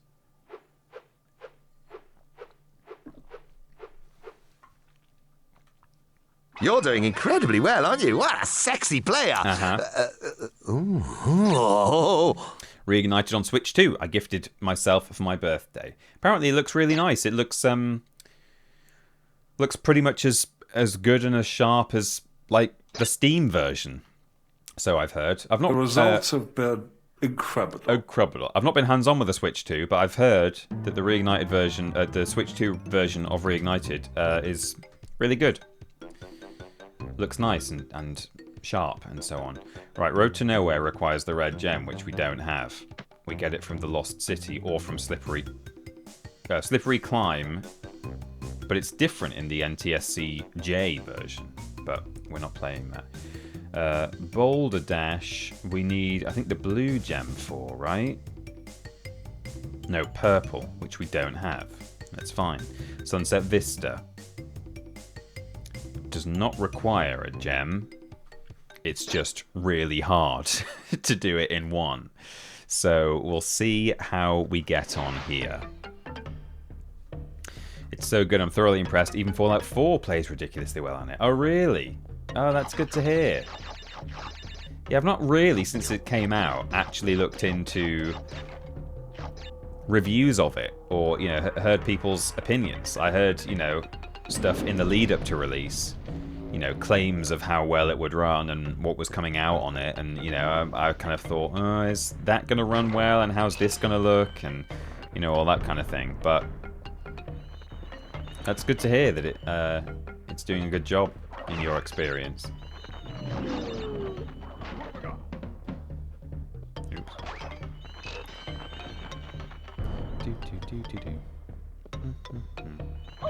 Oops. Oops. Nice. Yeah, if you kill the bats at both ends of a bat run, it kills the stream of bats, and each one becomes a fruit if it's on the screen when you do it. Well, it's a shame that I dropped a mask there, because it would have been pretty handy to have in this level of all levels. But we'll see how we get on. Oh, these lizards, they're reminding me. Has anyone watched that dinosaurs thing, that latest dinosaurs show on Netflix? Because I wasn't that bothered about watching it. I really liked BBC Walking with Dinosaurs back in the day, and all the spin-offs, Walking with Beasts and Walking with Monsters. I thought they were really good, even though, you know, you look back on them now and the CGI is of its time. Really liked them. And I've never really wanted to go and watch a kind of a more modern take on that kind of thing. So I wasn't that bothered at all about watching the Netflix thing, but then me and Amy were just having some food the other day, and we were like, oh, what should we watch? We were scrolling through Netflix, and she just said, I wouldn't mind watching this. And I was like, oh, okay. Did not have you down as being open to watching a dinosaur documentary, but absolutely, I'll watch it. Anyway, I've been quite enjoying it. It's been pretty good. I thought you meant like Dinosaurs the sitcom. No, yeah. Oh, there was Walking with Cavemen. There was, yeah, that was really odd, but very interesting, because they did some of it, oops, or quite a lot of it with practical effects, didn't they? They like dressed people up in weird, like a variety of different suits of varying levels of kind of ape/human from, you know, different periods. I thought it was very interesting. And I remember they had a guy fighting a woolly rhino, didn't they? Or sort of fleeing from one almost, rather than fighting it. Yeah, Walking with Cavemen. That was something. And they did an underwater one as well, like sort of swimming with dinosaurs. It wasn't called that. I think it was distinct to Walking with Monsters, because Walking with Monsters was pre-dinosaurs. I think it was about ancient reptiles. I can't remember what the Sea Monsters one was called. Swimming with Sea Monsters. Is that what... Honestly, it could have been called that. I don't know if you're joking or not. Yeah, prosthetics. And Professor Robert Winston was actually there on screen talking about them like he was like, oh yeah, that's right. Yeah. Because there's... I've wanted... I daren't do it because... I've wanted to, for a while, do a video called... I think it would be such good clickbait. Like, it would be... It would definitely get people clicking, because either they would recognize it and they would want to, they might be interested to watch a video about it, or they wouldn't recognize it and they'd be like, what the hell are you talking about? But I've wanted to do a video on YouTube called something like this crazy nature documentary. Oh, how was I going to word it? Basically about this man time travels and makes a nature documentary. I can't, like, way better wording than that, in the most kind of YouTubey clickbaity way, you know, like really obnoxiously, you won't believe this, you know, whatever. But there was that series of, what was it called? I want to say Prehistoric Park, or am I just, is that like a Camp Cretaceous thing? I think it was called Prehistoric Park, and it was about a guy whose name I can't remember, but someone will be able to tell me, who travelled through time, through like a time portal, and he would go and he would be there back in ancient time doing a nature documentary and like rolling away from fighting dinosaurs and stuff. Oh, it was just called Sea Monsters. Okay, there you go. I think it was called Prehistoric Park. I think there were a couple of different versions of it with the same guy. Magic Granddad, yeah, that'll be it. I'm surprised actually that there aren't people in the chat absolutely screaming about this, saying, "Oh my god, yeah, I remember that." And, oh no, I spun the mask away. God damn it. Well, actually, I would have ended up with triple mask form on here, which is not necessarily anything that I need right now. Apparently it was called Chased by Sea Monsters in the USA. I guess they felt they needed to make it sound more exciting.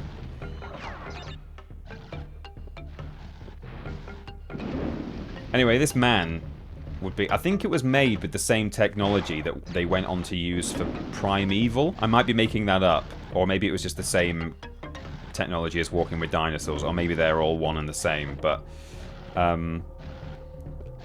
yeah, he'd just be like standing around, much like how you described Walking with Cavemen. He'd be there in this sort of primeval landscape, doing nature documentaries, and getting all these animals for his prehistoric park. I don't want to speak too soon, but I'm doing okay at this level. It's only the first Cortex mask though, which is a bit worrying. I want to be really careful with, because some of these are a bit cheeky. Ooh. Okay. Wait for the bats. Wait for the bats.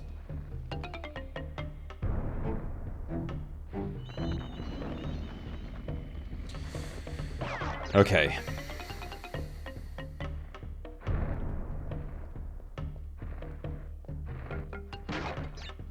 Oh no. Can I get... Oh, I don't think I can get on there now. Oh no.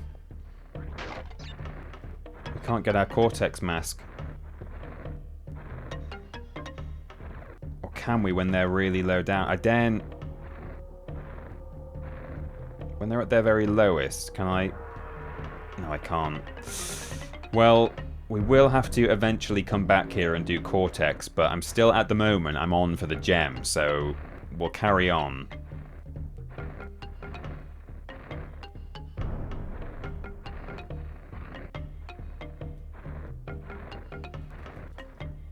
God damn it. I couldn't really work out what was going on there. Well, now we'll focus on Cortex, I suppose. So that's something. I could if I wanted to. I could just restart the whole level and have another go at doing the gem. I don't know. Just while we're remembering TV from the 90s, did I remember Aquila? It really stuck with me, but the only person I know who remembers it is my brother. I loved Aquila, and there was when I was growing up, I lived I got lucky there. I lived next door to my grandparents. And they had a really big field out the back of their house that they owned, which was cool. Growing up as a kid with this gigantic field to play in that had some trees at the bottom. And one of the trees we used to climb into, and it was we would play like it was our spaceship, and it was Aquila. Aquila was great. Aquila, people forget, if they even remember Aquila in the first place, which they probably don't, but people forget how cool Aquila was, and I don't mean that in a stupid kind of granddad way. Like, I mean, it actually did have, like, I mean, it's kind of cheesy now in hindsight, but it had a real kind of attitude to it at the time. The soundtrack almost all the way through was just this guitar shredding constantly. And yeah, they just used to fly around in a spaceship that was, you know, it was kind of like ancient alien stuff, wasn't it? It was, there were Romans involved, but also Yeah, it was like a spaceship found in a Roman tomb. And it had like a laser on the back. God damn it. And they set the shed on fire once because they were trying all the buttons and they didn't know what any of them did. Aquila was great, and there were 2 seasons made, and they're all the whole thing is available on YouTube with only a slight bit of VHS artifacting on one of the episodes. And I would strongly recommend, if you've got any kind of nostalgia for live action kids TV, like sort of Demon Headmaster, Queen's Nose stuff from the UK in the 90s, I would absolutely recommend. Wait. God damn it. I would absolutely recommend rewatching Aquila. Really good. There was a biker gang where I lived called the Aquila. It says intensely creamy. One of them bitch slapped me in the pub once. Oh god. The Aquila. Man. I mean, it's Latin for eagle. So it does get used in branding and stuff quite a lot, but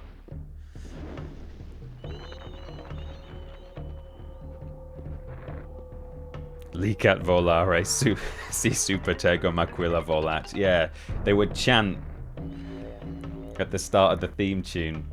Aquila was so cool. And yeah, as I say, as kids we used to play Aquila in my granddad's field. In the tree. Right. So we can still make something of this run. We can get Cortex.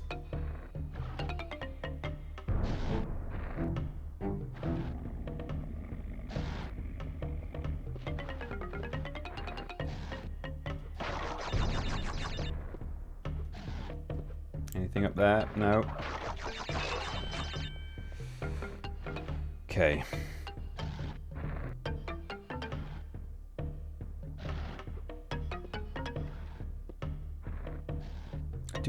Do. Where is he? Is he back here? Yes. And now I have to do this first try.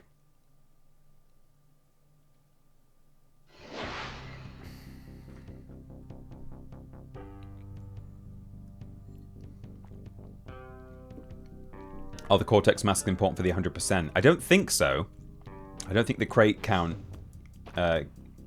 from here goes towards the total. It certainly doesn't with any of the other bonus, like triple mask things that you can access.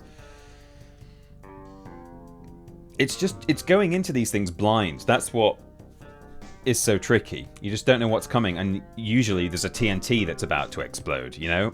None of the bonus rounds count for box tally. Yeah, okay, so...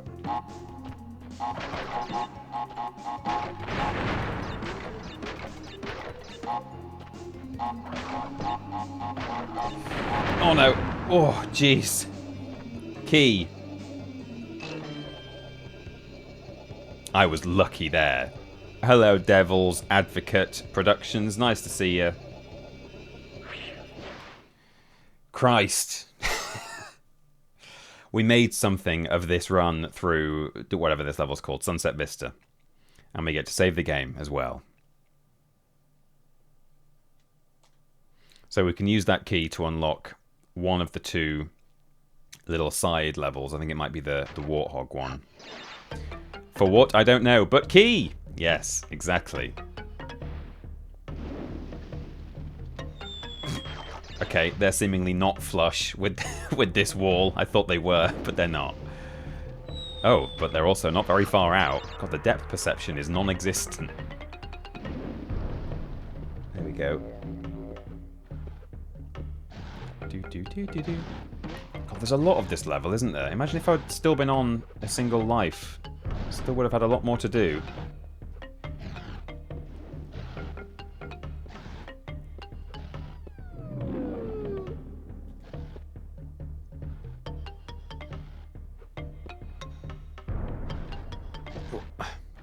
God, the 3D was very new here.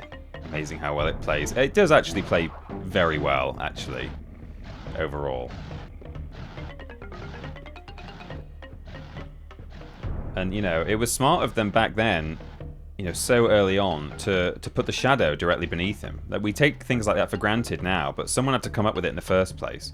I suppose maybe there might have been 2D games at the time that were already doing it, so it probably wasn't the first here, but in any case, extremely useful. Well, there we go. I think we probably got every box, but we didn't do it in one, so... But we got our key. So that's good. And now we can go to... Not Hog Wild, the other one. So I think the key... Yeah, there we go. Whole hog. See, we can go up into the background there. That's what the key is for. Didn't we have 99 lives earlier? Yeah, when I completed the game, when I defeated Cortex and then loaded it back in, I think it took our life count away. It doesn't really matter, because I'm not going to game over. That's one thing I'm pretty sure of. Now, this is a level I've not played a lot of at all. Oh, well, need to hold jump there, apparently. So, yeah, this will be a bit of trial and error, I imagine. I'm probably going to be running into a lot of these sidestepping natives, for one thing. Because they're so tricky to predict from a distance. Well, I say from a distance, it's that you don't really see them for that long a lot of the time. Something I would really recommend as well, I think I've talked about it on a stream, maybe a triple jump stream. If you're into Aquila, you may also... Oh, yikes! Jesus! You may also enjoy what was called Ocean Odyssey in the UK, and pretty much everywhere else was called just Ocean Girl, which is not the best name, and I can see why they changed it, although it might have been just for some kind of copyright reason, but... Oh no, I snagged the edge of that hog. That's unfortunate. Have I got a checkpoint? Oh, I have. Ocean Odyssey was really good. The final series, not so good. I rewatched the whole thing not so long ago. Again, all available on YouTube. But it's a kind of a eco sci-fi, almost not quite solar punk, but it's set basically in the near future. Well, what was then the near future? It may even be set in the far off distant year of 2024 or something. But on like an underwater research station in Australia, and on an island nearby, there's this like... Oh, did I miss a box? I think I did. I'm just gonna have to die. There's a strange girl who just lives on her own in this island, and she's a bit sort of mermaidy. I mean, she's got legs. Is this legs? But she's that kind of a character. She spends most of her time underwater, and she speaks to a whale who's called Charlie. He's actually called Jali, but they call him Charlie. And really, really good. Surprisingly good. I remembered it from being a kid, and I was like, I want to rewatch that and see how good it was. And actually, great for what it was. I was like genuinely really engaged in the story for a lot of it. Final season is a bit much. But yeah, the first three, I think there were three, were great. And like the side characters are really good, like they get their own moments. Yeah. Really liked it. So if you're into that kind of, if you like watching Aquila and Ghost Hunter and Demon Headmaster and stuff, obviously it's Australian, made by presumably the ABC rather than BBC. It's not British. If that's particularly what you're looking for, UK stuff, then it doesn't have that vibe about it, but it's got that 90s live action kids TV drama. If you liked Jeopardy, which was an Australian thing, then you might quite like Ocean Girl. Ocean Girl is such an inspired title. Don't get confused with the reboot of Ocean Girl, which was just like an animated, like a hand-drawn, or maybe CG. I think it might have been traditional hand-drawn animation, but it was rebooted under the name Ocean Girl, and it was essentially the same IP with the same character. She's called Neri, this girl. But that was the only similarity. They just brought Neri back and called it Ocean Girl, but it is not at all the same thing.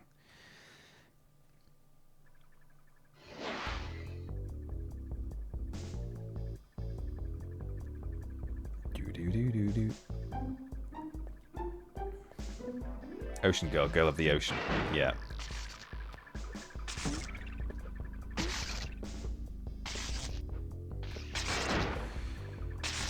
Oh, let me just check. I don't need a colored gem here in Cortex Power. I don't think... Oh, I do.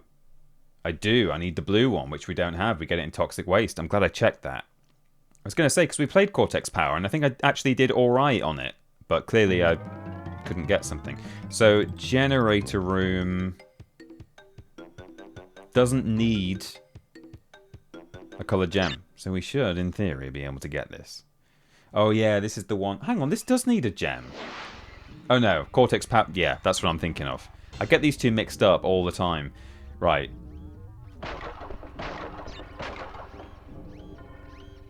Did I definitely... I just want to absolutely be sure. I don't already have the gem here, do I? Because if I do, I'm going to be wasting the next 5 minutes. No.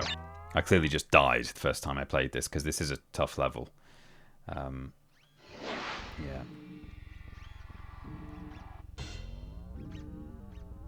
It was on my watch list, but your glowing review of Netflix's The Dinosaurs has inspired me to start it tonight. Oh, nice. Well, you know, that's pressure now. Pressure on me.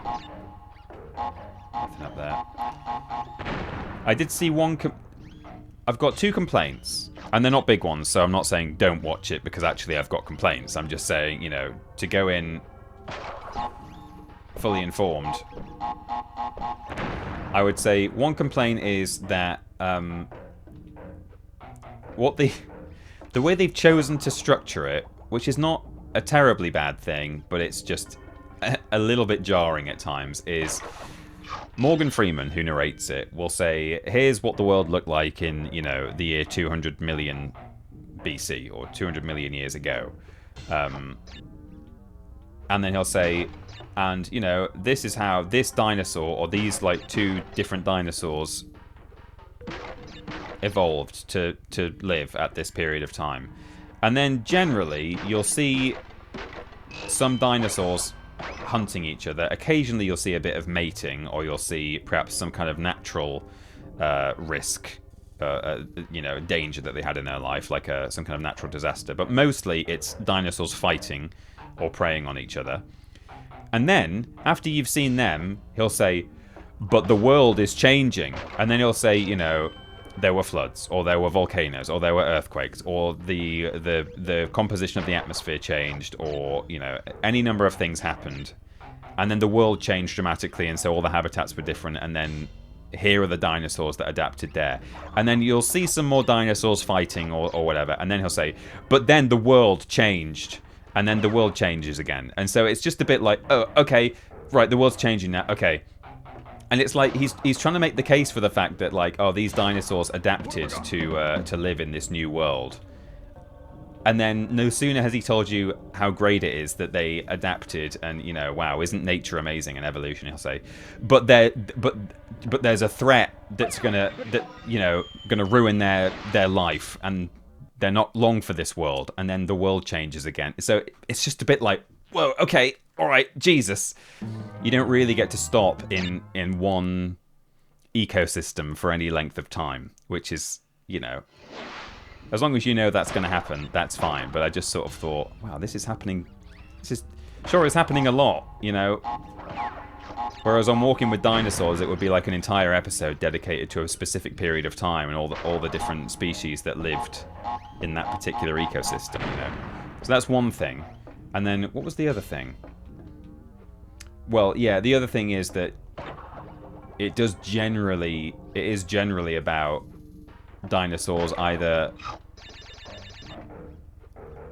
it's either a predator-prey relationship or a competition within species relationship. So you'll see a lot of predators hunting prey, or prey being killed by predators, and then you'll see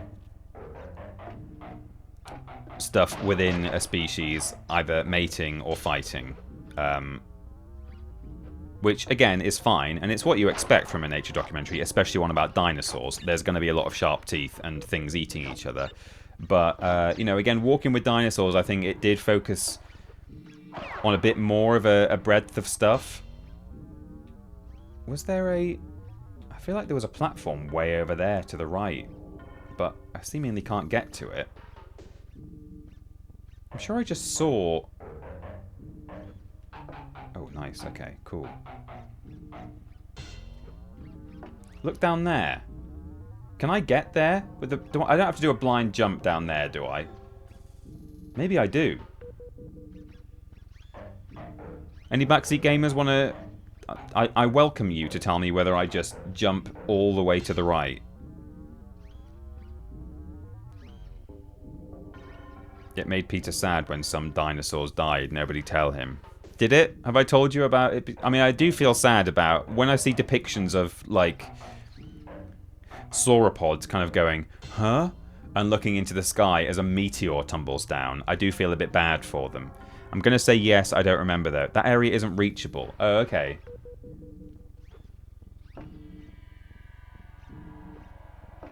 Is it just there to trick you? I don't know, but it looks like there's another platform in the dark a little further along. Yeah, I mean, that's where we're going, but I might just for exploration's sake, do a little save state and big jump over there to see what happens, but I do trust... Oh, the camera doesn't even follow you. Okay, cool.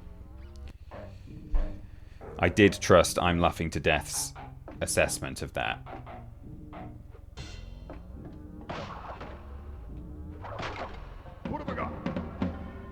Oh yeah, look, down below. We're going to end up down there eventually anyway, so maybe it was part of where we go later. My one reservation about it was there's no way they could fit something of that size into just 4 episodes. Yeah, that's the thing. It just feels like they're rushing through various periods of prehistory.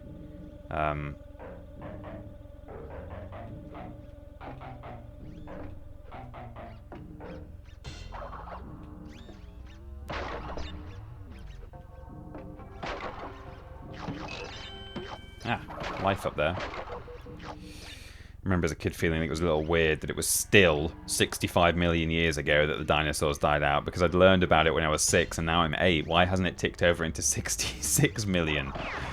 Yeah.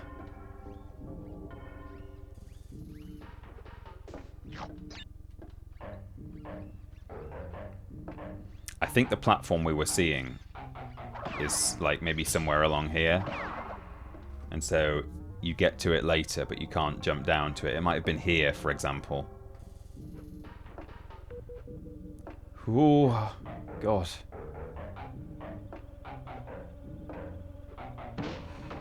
Okay, this guy's really fast and he sometimes throws me off. Not off the world, I mean, I forget how fast he is. Oh, they're getting faster. That one over there is super fast. But there is quite a big grace period where he's not in the bit where I'm trying to jump, so there we go. Grace period, anyone? Did anyone have third period with grace period at school? I've got a mask, fortunately, so that's going to help me do this, just in case. I even bounced on the top one in case there was something above it, which there seemingly wasn't, so that's good. We're doing okay. Problem is, masks won't save you from falls to your death. I think we're nearly there, actually, but... Okay, we've got a spicy pipe. If you've got a spicy pipe, I'm not sure a physician can really help you. You just have to sit it out and, you know, hope that you feel better in a day or two. Right, there we go. We made it. Did we miss a box? Safety first. Yay! There's antibiotics for that. No, that's a silly name, that. Right, yeah, sure, but, you know...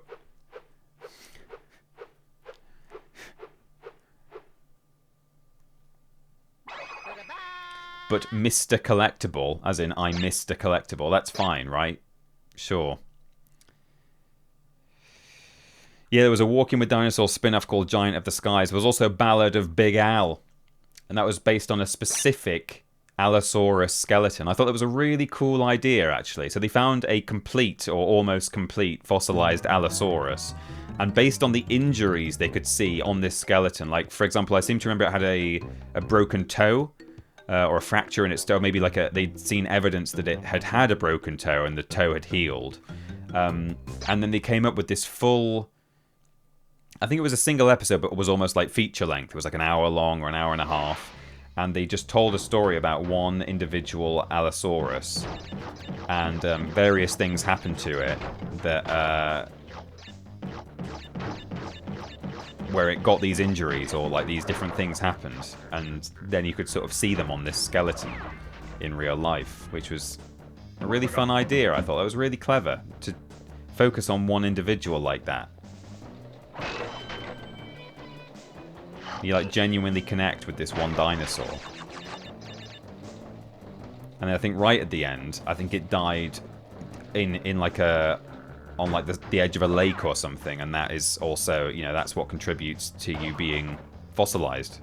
Your skeleton being fossilized, you have to die on the right kind of silt or something. I don't really understand exactly how fossilization occurs, but so they made sure that like when it finally died at the end, spoilers, it dies at the end, that's why it was a fossil, that the environmental conditions of that death were the kind that you would expect then that creature to become fossilized. Really clever stuff.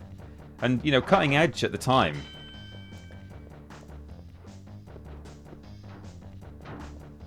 Really impressive CG. Really nice soundtrack as well. This, like, really... it was very orchestral, and it kind of had... I don't know, most of it was in a minor key, and, you know, it really felt like, oh, wow, what a kind of... scary, mysterious world. You know, I remember the theme tune quite vividly. Ooh. I'm walking with dinosaurs.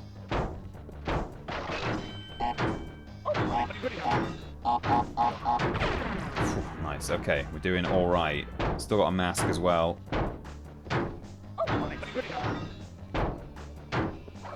Did it. Took both masks, but hey, go me. Unsubscribed. 65 million year old spoiler.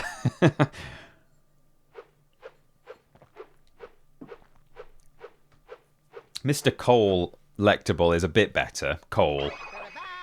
Or like Lecter, like Hannibal. Mr. Cole Lecter. Bull. It's hyphenated. Bull, B-U-L-L, like Dan Bull. Mr. Cole Lecter hyphen Bull. We all went to school and were taught our video game development class by Mr. Cole Lectable. Are we missing more coloured gems? I don't know, actually. We might have them all now. I've got blue. I've got orange.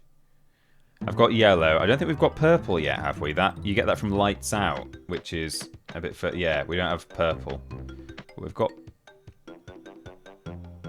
yellow from the lab. We sort of weirdly kind of cheated that one. Hog Wild... No, the Lost City. Yeah. I don't know. We might be missing one or two, but basically we've got a lot to be getting on with now, which is good. So the high road does not require a gem. It just requires me. Should we go back to the high road now? Now that I've had a bit of a break, I've had some time to get my eye in and kind of learn how much pressure I need to be applying to this D-pad again, because Crash 1 is difficult. And we'll see how we do. I remember a cartoon of the 80s or 90s of two factions fighting a war mounted on dinosaurs with guns attached to them, but I can't remember what it was called. I'm aware of the toys of that, and I also can't remember what it was called. And I did know that there was also an action figure to go along with it, as was often the way with any sort of... Any cartoon that seemed cool probably had action figures, or any action figure that, you know, was really cool and, you know, had guns or vehicles or big teeth probably had a cartoon to go with it, right? That's how it worked back then. I'm sure the chat can help you out. Dino Riders, that was it, yeah. I've seen them on eBay. I've been looking for a new thing to start collecting because, hey, I've posted about this on social media, but I finally completed... by getting these two, my Jammy Dodgers wrestling figures collection. These two took ages to get. This is Smartacus, I think he's called, or maybe just Spartacus. And this is Val Space Halla. It's much like I went to school with. This is Valerie Haller. You know, they're like not good quality, these figures. They were very much mass-produced by Burton's, who made Jammy Dodgers, but the one that will unlock the memory for most of you, if you ever knew these, is probably this guy. Remember, this guy's called Ginger Crab. Anyway, I've got the whole set over here, and it's taken me a while. I have to speak up when I'm not facing the microphone. It's taken me a while to collect them, buying them on eBay bit by bit. TP's a Stinkle Wrestle Boy confirmed. Yeah, but only if it's a promotional set of wrestling toys for a delicious biscuit. Shortbread biscuit with jam in the middle. That's the only reason I'm interested. Valhalla could also be a stage name for the lead singer of a Viking-based heavy metal band. It could, yeah.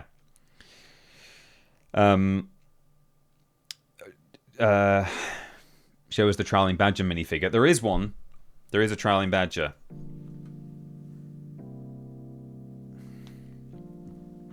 There it is. Don't focus on my face. Focus on the badge. It's being lit by my ring light, so it's a bit bright there. But can't remember what it's called. Is it just called the Badger? That one. They've all got different names.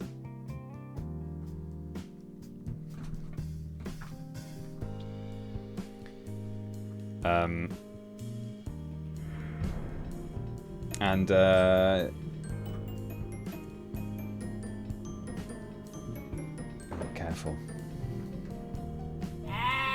It's a sheep. Cake is a lie. In fact, Cake is lie has followed.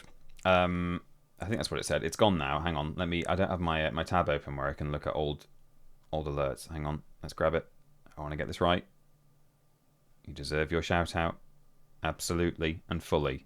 Cake is lie. Thank you so much for following. It's a sheep. And Tim Endio, thank you to you as well for the follow. That's lovely. Thank you so much. Welcome to the flock, both of you. It's lovely to have you.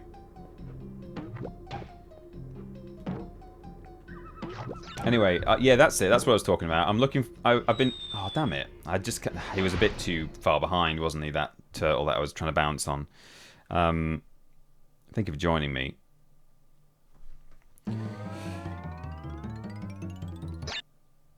Yeah, I've been. So I want to kind of pick a cool sort of Saturday morning 80s, 90s type of action figure to start collecting. Now that I've finished my Jammy Dodger wrestling collection, you know, they say either no collection is ever complete, or I suppose if it is, then you just broaden the collection and then say, all right, I don't just collect Jammy Dodger wrestling figures, I collect figures.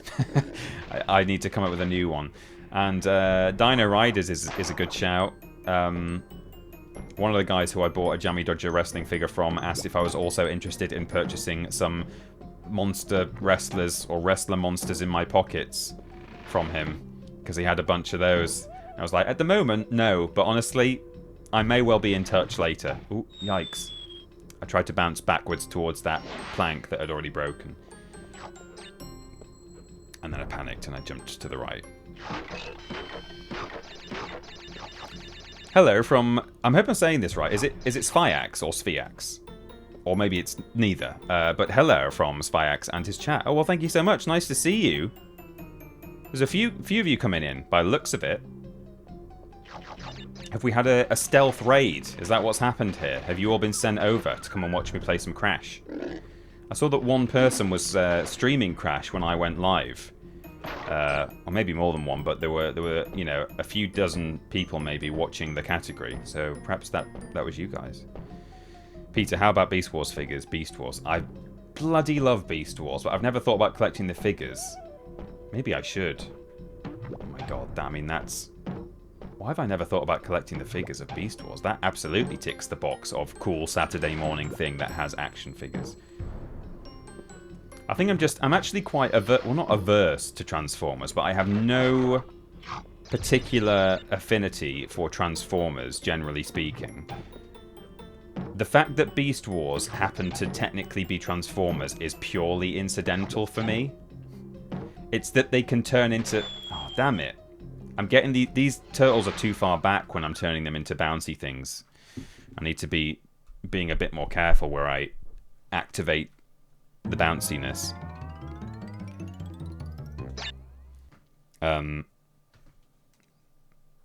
But yeah, so maybe it's just the fact that the toys are Transformers toys that I've never actually thought about collecting them, but yeah. So as much as I adore Beast Wars, and I'm aware that it technically is part of the actual continuity of the original Transformers cartoon, like it's set in the same universe and continuity, like G1 is canon in Beast Wars. I have no particular affinity for Transformers. I just think it's kind of silly that they turn into cars. Like, I see why that makes for a good toy, and I see why it makes sense that if you're in disguise on Earth, then sure, maybe you would pretend to be a lorry or something, I suppose. But when they're back in, what's it called, Cybertron, are these guys still turning into, like, human motorbikes and stuff? Like, does that still happen? It just seems ridiculous to me that they would do that. Like, why are they turning into the cab of a lorry when they exist across space? Maybe they don't. Maybe when they're at home in Cybertron, they have different forms, but I don't know. Oh, Bucky O'Hare. See, I've never actually consumed any Bucky O'Hare, whether it's the cartoon or the TV show, but that's... Ooh, but I did that last time, didn't I? I'm jumping out there before I see the hog, and then by the time I get there, I'm panicking. They turn into lots of things. Starscream was the coolest. He was briefly in Beast Wars, actually, despite being a baddie. He transformed into, I think, an F-15 fighter jet. He was annoying, though. He was a bit annoying in Beast Wars, too, because he did scream a lot. So, Bucky O'Hare, I had been meaning for a long time to buy the comics, because it was actually just a short run of, like, not that many, wasn't it? So they're probably not that hard to come by. In fact, there might be some kind of collection that you can just buy in, like, a bound book. But I would like to read those and then maybe watch the TV show, because I think I would really enjoy it. Anyone follow Greg Johnson on YouTube? You might have seen some of his stuff and not necessarily know the name. He's one of those channels who, like, he's just done loads of really, really good stuff, and some people don't necessarily, like, you see the one like how Neil Cicierega is actually the guy not only behind all the Mouth albums, but, like, Potter Puppet Pals, and also the thingy, the Ultimate Battle of Ultimate Destiny, or whatever it's called. Like, he's done loads of stuff, and you're like, oh, that's all the same guy, is it? Okay. Like, you might have seen the food farms adverts that Greg Johnson did. The Farm Foods parody. He's done a couple of those. They're really good, and they went semi-viral, and so maybe you've heard of them, or maybe you haven't. But anyway, he has done quite recently some Bucky O'Hare stuff where he's, like, scratch-built ships from Bucky O'Hare, and bloody, what's his name? Brett Domino sang the theme tune with him and stuff, and I'm like, man, I already think this is cool, and I don't even, like, actually know that much about Bucky O'Hare, so I definitely need to get some Bucky O'Hare, either comics, or watch the TV show, or both, at some point.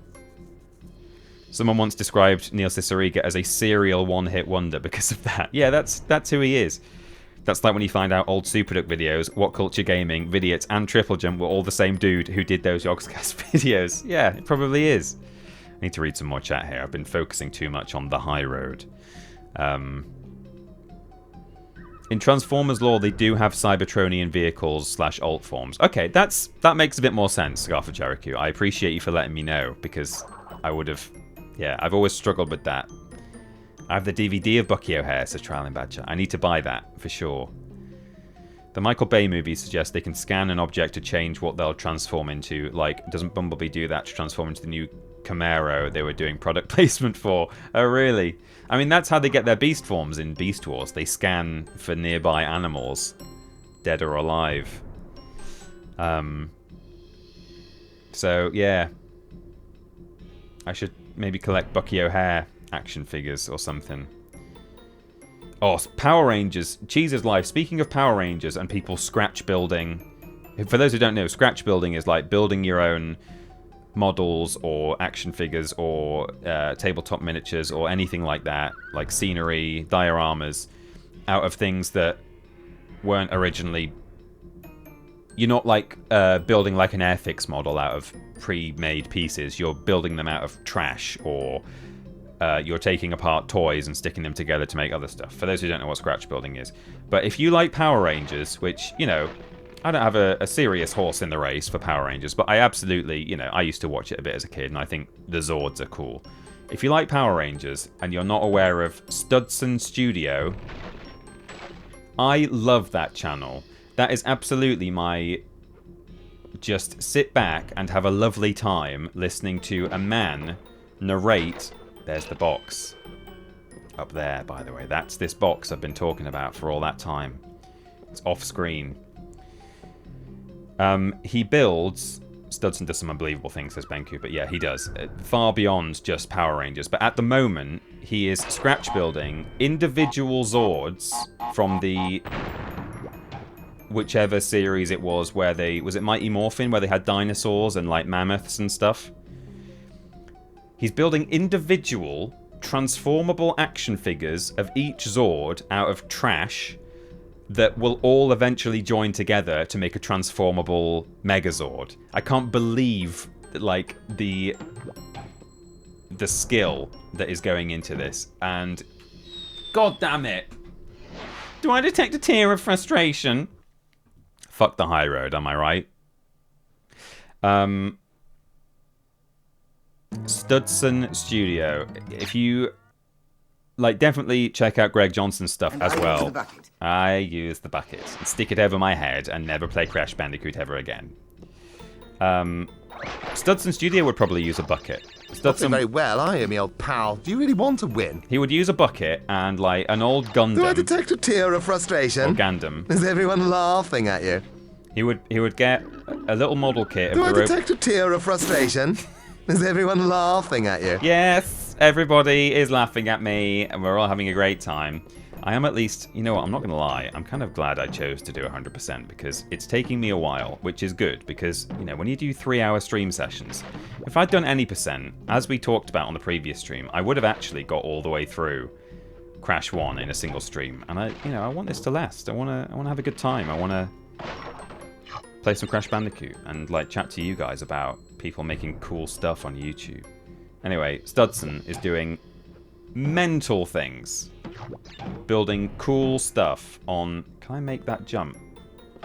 Yeah. Oh, but I don't know if I can make that one. Have I screwed the pooch here?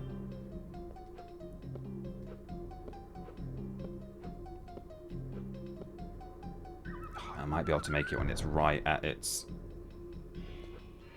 Yeah, okay, cool.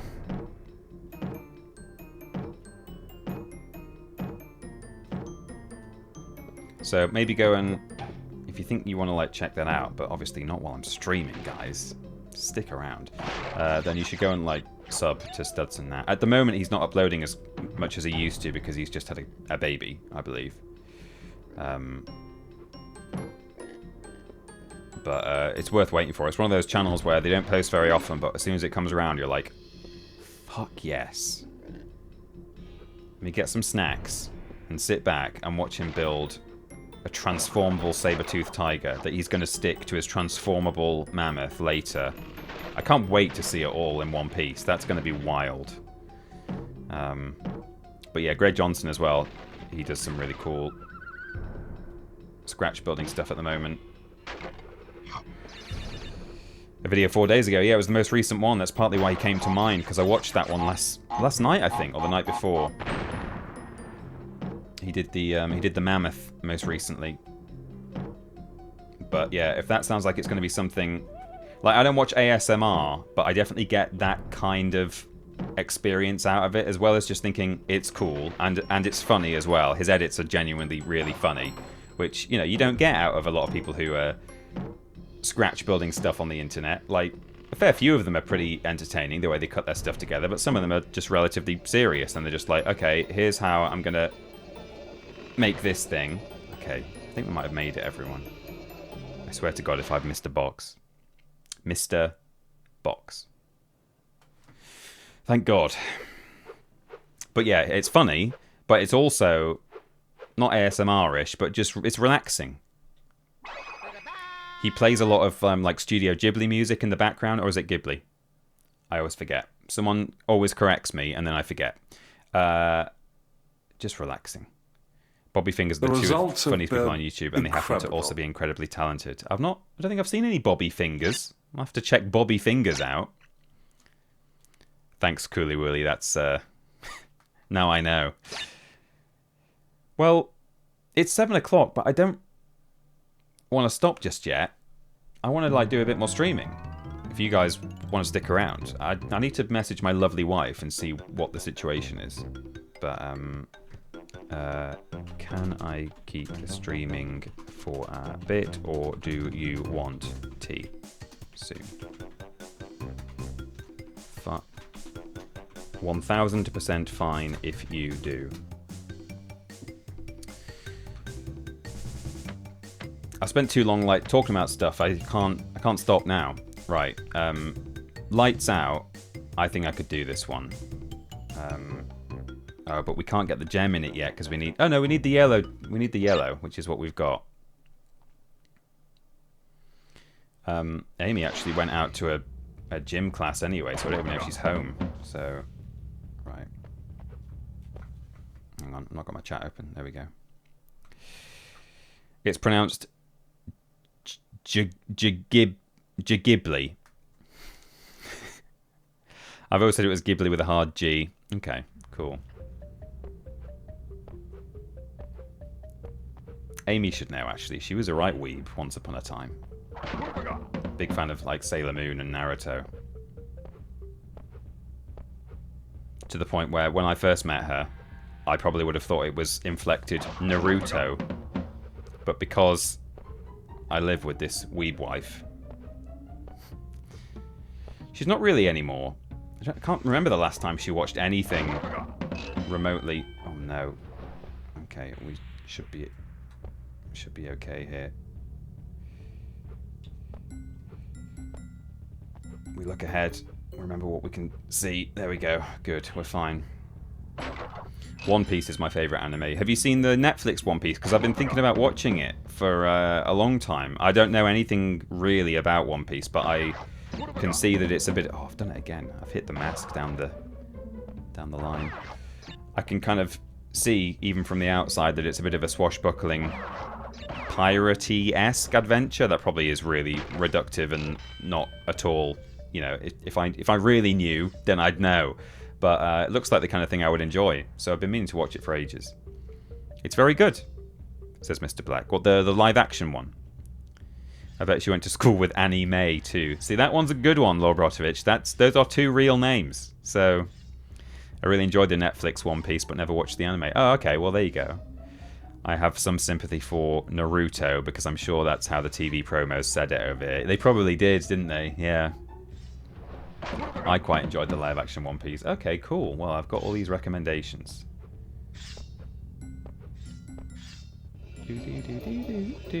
Oh, hang on. What?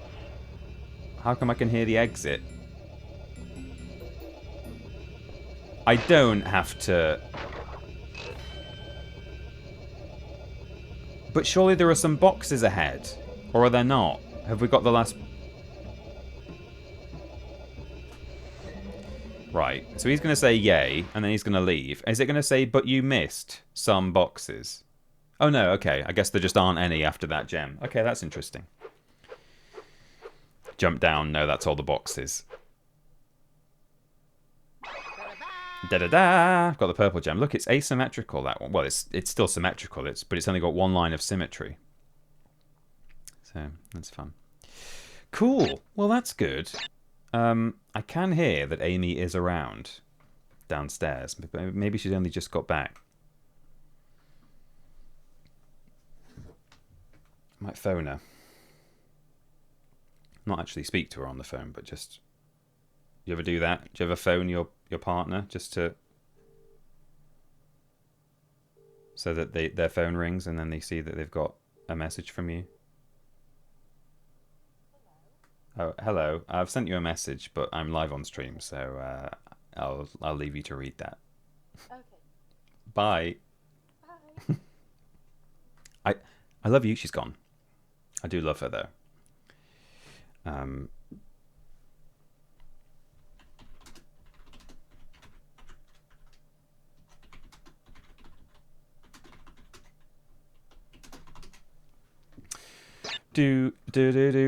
So here's something that I discovered recently. You know how the past few streams I've ended, particularly on Thursdays when it's late, and I've been like, oh, who do I raid? Who should I raid? And I'm like, oh, no one in my sort of circle is live right now. Now, that may have been true the whole time anyway, but I realised that hardly any of them, I've not really been following them.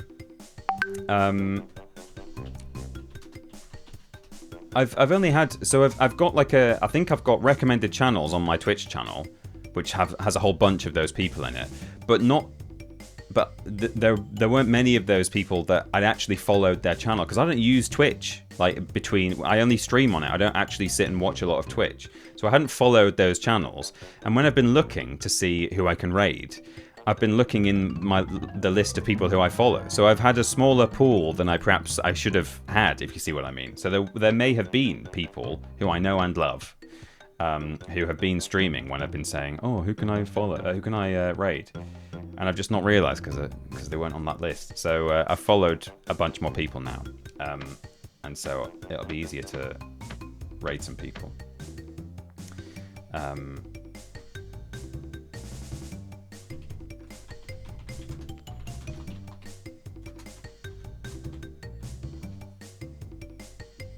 Cool. Well, I'm going to carry on streaming for a little bit. I won't quite go as far as like an extra half hour, but maybe till like 7:15 or something. So if you guys will have me, I'm going to carry on streaming for a little bit. I appreciate that perhaps you may have planned your evening around the fact that you'd be watching a stream until 7 and I'm still going, but that's the risk you take when you follow your boy Tiny Peter, who, as we all know, does not stick to a schedule very well. Right, so I think I've got pretty much every coloured gem, if not all of them. So what can I do now? Should we try Cortex Power? Have I got the blue gem yet? Toxic Waste? Yes, I have. Cortex Power's a bit tricky. It's got a branching path in it, but we are going to have to do it eventually. So, and it's not a long level. It's just a bit of a tricksy one. So this might be a good one to do for a 9:15 finish. My evening schedule is screwed now, says Mr. Black. Yeah, I mean, jokes aside, it's a sheep. Adam Croot, or indeed Adam Croft, according to taste. Thank you so much for the follow. Really appreciate it. Oh, that reminds me as well. I don't know why that's reminded me. I understand you're quite expert in the collection of canuts. 500 canuts. You've completed your VOD's channel.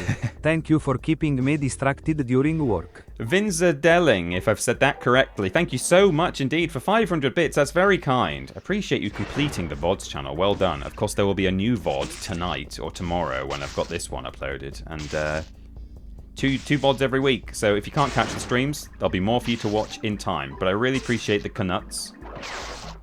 Thank you so much. Right, so I had about 3 trains of thought going there at the same time, but one is thank you again to Adam for the follow, and thank you for the bits as well to Vinza Delling, or Deling. And I was reminded about the fact that I wanted to ask the chat, and maybe poll the chat.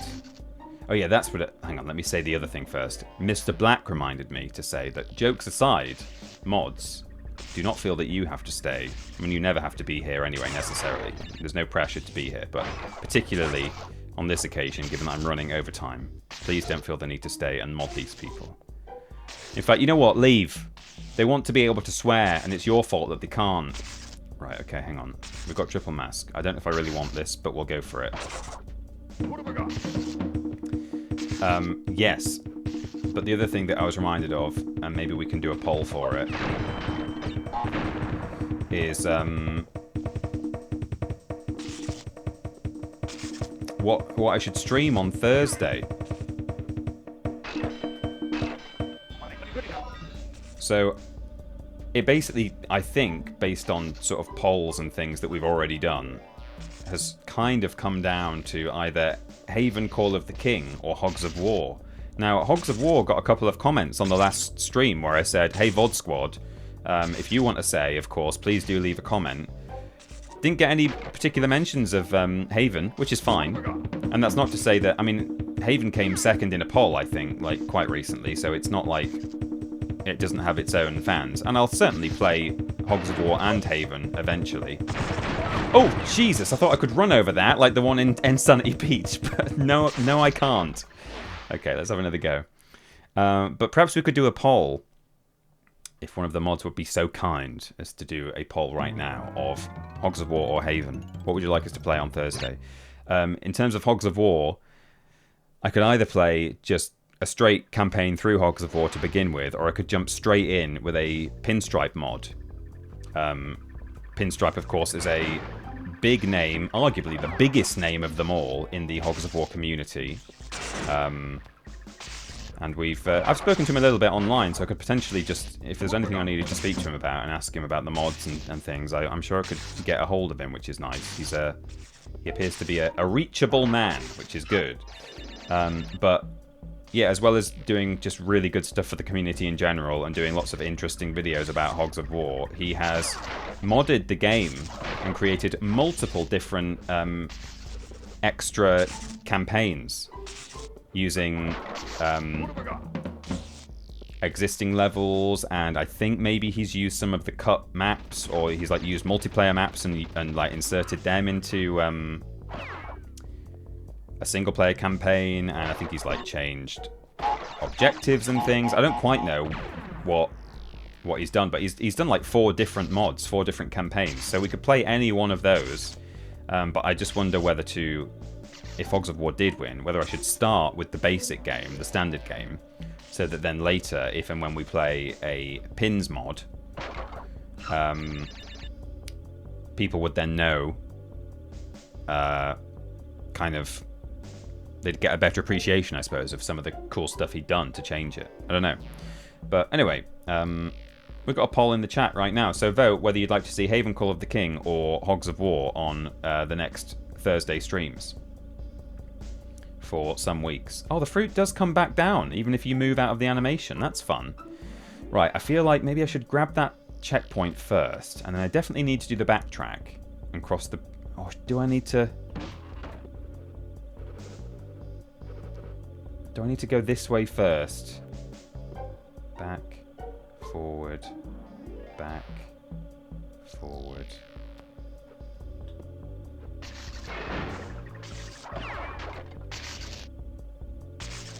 I'm not sure where that bridge of TNT comes out, to be honest, but presumably I need to get all the boxes in this area as well. So am I just going to have to... Oh, does it come out here? Is that... Have I messed up by...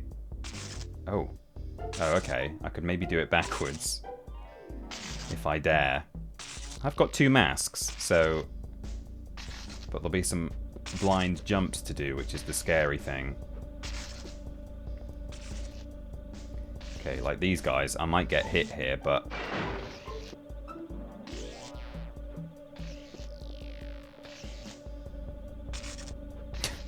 I shouldn't really be having to do this in reverse, but here we are.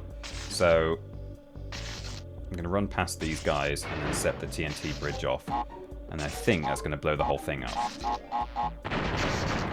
Yes, okay, cool. So we can carry on backwards now. And get sizzled like a sausage. Oh no, we're waiting for a platform now. Okay, well, at least I know how it all connects up now, so I can probably do it in one more go, fortunately. And we've got the poll to do anyway. It's still got some time. We're 9-4, Hogs of War, 69%. Insane Trilogy messes up the idle animation there. Instead of the fruit falling straight down to wherever you were originally, if Crash throws it up and you move out the way, the fruit moves with you and lands on you anyways. Now that is an interesting... That's a good bit of trivia there. I'm laughing to death. I like that a lot. That's like, you know, pretty deep on the Crash Bandicoot iceberg to know that piece of knowledge. Did Pinstripe once join the chat years ago? Am I misremembering? I think he did, yeah. I think he did.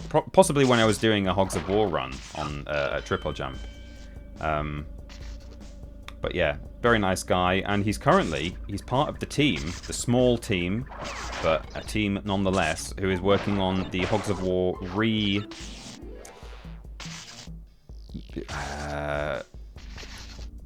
how would you define it? Is it a remake or remaster? Because I think they're building it on the bones of the old game. But it is a massive, massive overhaul. I think it's arguably a remake. Oops. Oh no, I probably could have used that mask, but never mind.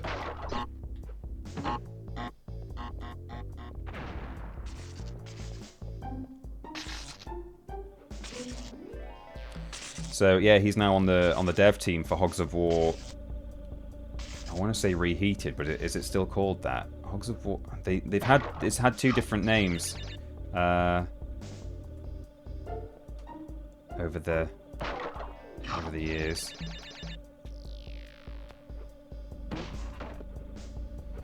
Right. I think if I now just go this way, then we can do.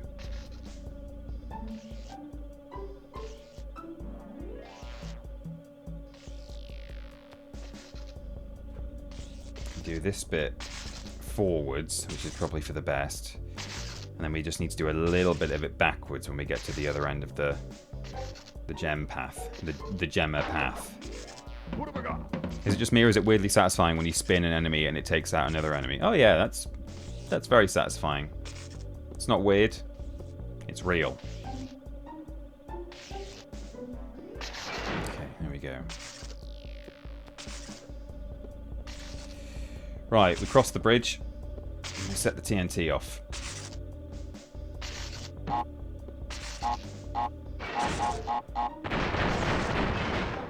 Hopefully that all went up.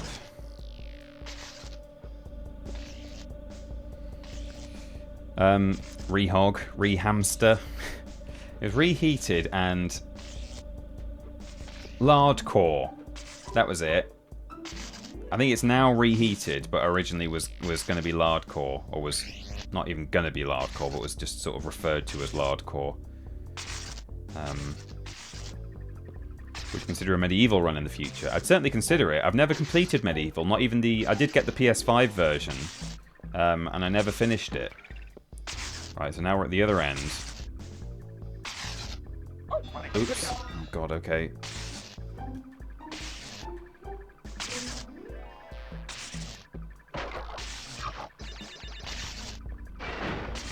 And then, down these steps. Right, I think I could be a bit cheaty here. What I'm saying is, if I had to make a decision here and now, my decision would be to go that way, because I think this is the point where we got up to. We broke the checkpoint crate, and it's a little moving platform that goes to a bouncing platform like that. And therefore, if I had to make a decision, bounce backwards into the screen that way, I wouldn't, because I would say that's too risky. I'm on a bouncy platform. The next platform might not be there when I get there. I will die, so I'm going this way. However, with that in mind, I'm just going to do a check anyway. So I'm basically having my cake and eating it, is what I'm saying. And I'm giving you the... Yeah, exactly. I feel like I'm doing you a favour there, giving you the chance to use your Cheater Austin emotes, your sound alerts. We might even actually ace it, and I might not need the save state, because when I get onto that platform down there, the next platform might be there for me. But I've done my save state. Let's see what happens. It was there, but I died. So look, this is where we are, you see? So, anyway, as I said, my real decision was to not do that. But I saved it anyway. That was ultimate save scumming. That is the dictionary definition of save scumming. Anyway, I won't be cheating for the rest of the level. That was just me doing a safety. For the benefit of the stream. For the benefit of chat being able to call me a cheater, and for the benefit of, you know, it being a more entertaining stream/VOD. It's all I am doing this for you. Sure, Jan. I'm tempted to play Medieval, might give it a try, says Genesis. Yeah, yes, I'm glad you reminded me. I was talking about Medieval. Oh no. See, this should be straightforward. But just watch me fuck it up.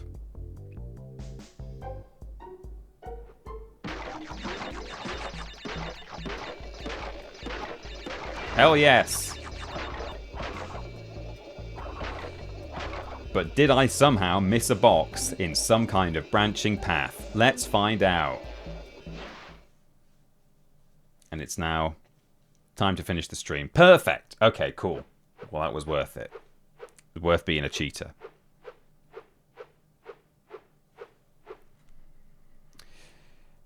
Hogs of War 1, right? Didn't it? No, we left. Do your own poll. Yeah. Cool. Well, that's it. That's the end of the stream. Football Manager 1,000 games in a row won. That's very funny. The results have been Didn't know you could save stuff on Football Manager games. That's great. Hogs of War won handsomely with 69%. Well, you heard it here first, everyone. On Thursday, I will be back. In fact, I'll just finish the thought about Medieval, which is, yes, I should play that at some point. I will do, whether it's the PS1 or the PS5. Maybe the PS1, just to really stick with the retro feel on this channel. But yes, speaking of retro, PS4... You're doing incredibly well, aren't you? What a sexy player! There he is. He's never going to be more relevant, the Sound Alert Rick Mail, than Thursday at 7 PM. I will be here on Twitch. And I'll be playing some Hogs of War. Just debating whether to... Maybe we should just jump straight in with Pins mod. I think it will be... work brain. It will be maybe lost on me a little bit. Like, in the sense of, like, he will have done some really clever things that I won't necessarily even notice... You know, some of the differences, like, oh, he's done something really clever here with the objective, or he's moved that item around or something, and wow, that actually makes this level far more interesting.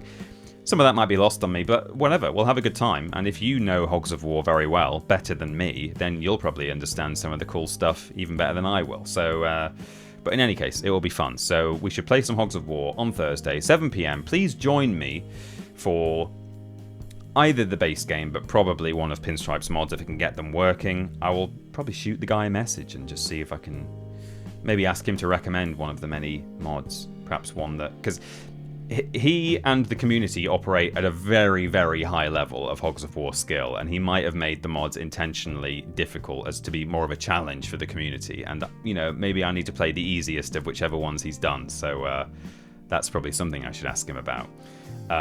But that's it. Thanks very much for watching, everyone. Let me see who is live. I think Adam's normally live by this time, isn't he? And I have raided Andrew. But actually, Professor Juice is live. So I think you guys should go and say hello to the lovely Rosie, who I'm sure is as much of a Crash Bandicoot fan as I am. So she's playing some Hollow Knight right now, and it's her first playthrough. So there you go. You can go and backseat game Hollow Knight. No, don't do that. But do say hello from me. There we go. Thanks for being here, everyone. Thanks for all the knuts and the subs and everything. And it's lovely to see some new faces today. So thanks for subbing and following. It's lovely to have you all. I've had a really nice time, despite some of my terrible Crash Bandicoot plays today. But that's it. I will catch you very, very soon. Please join me on Thursday for some Hogs O' War. Bye for now, everyone.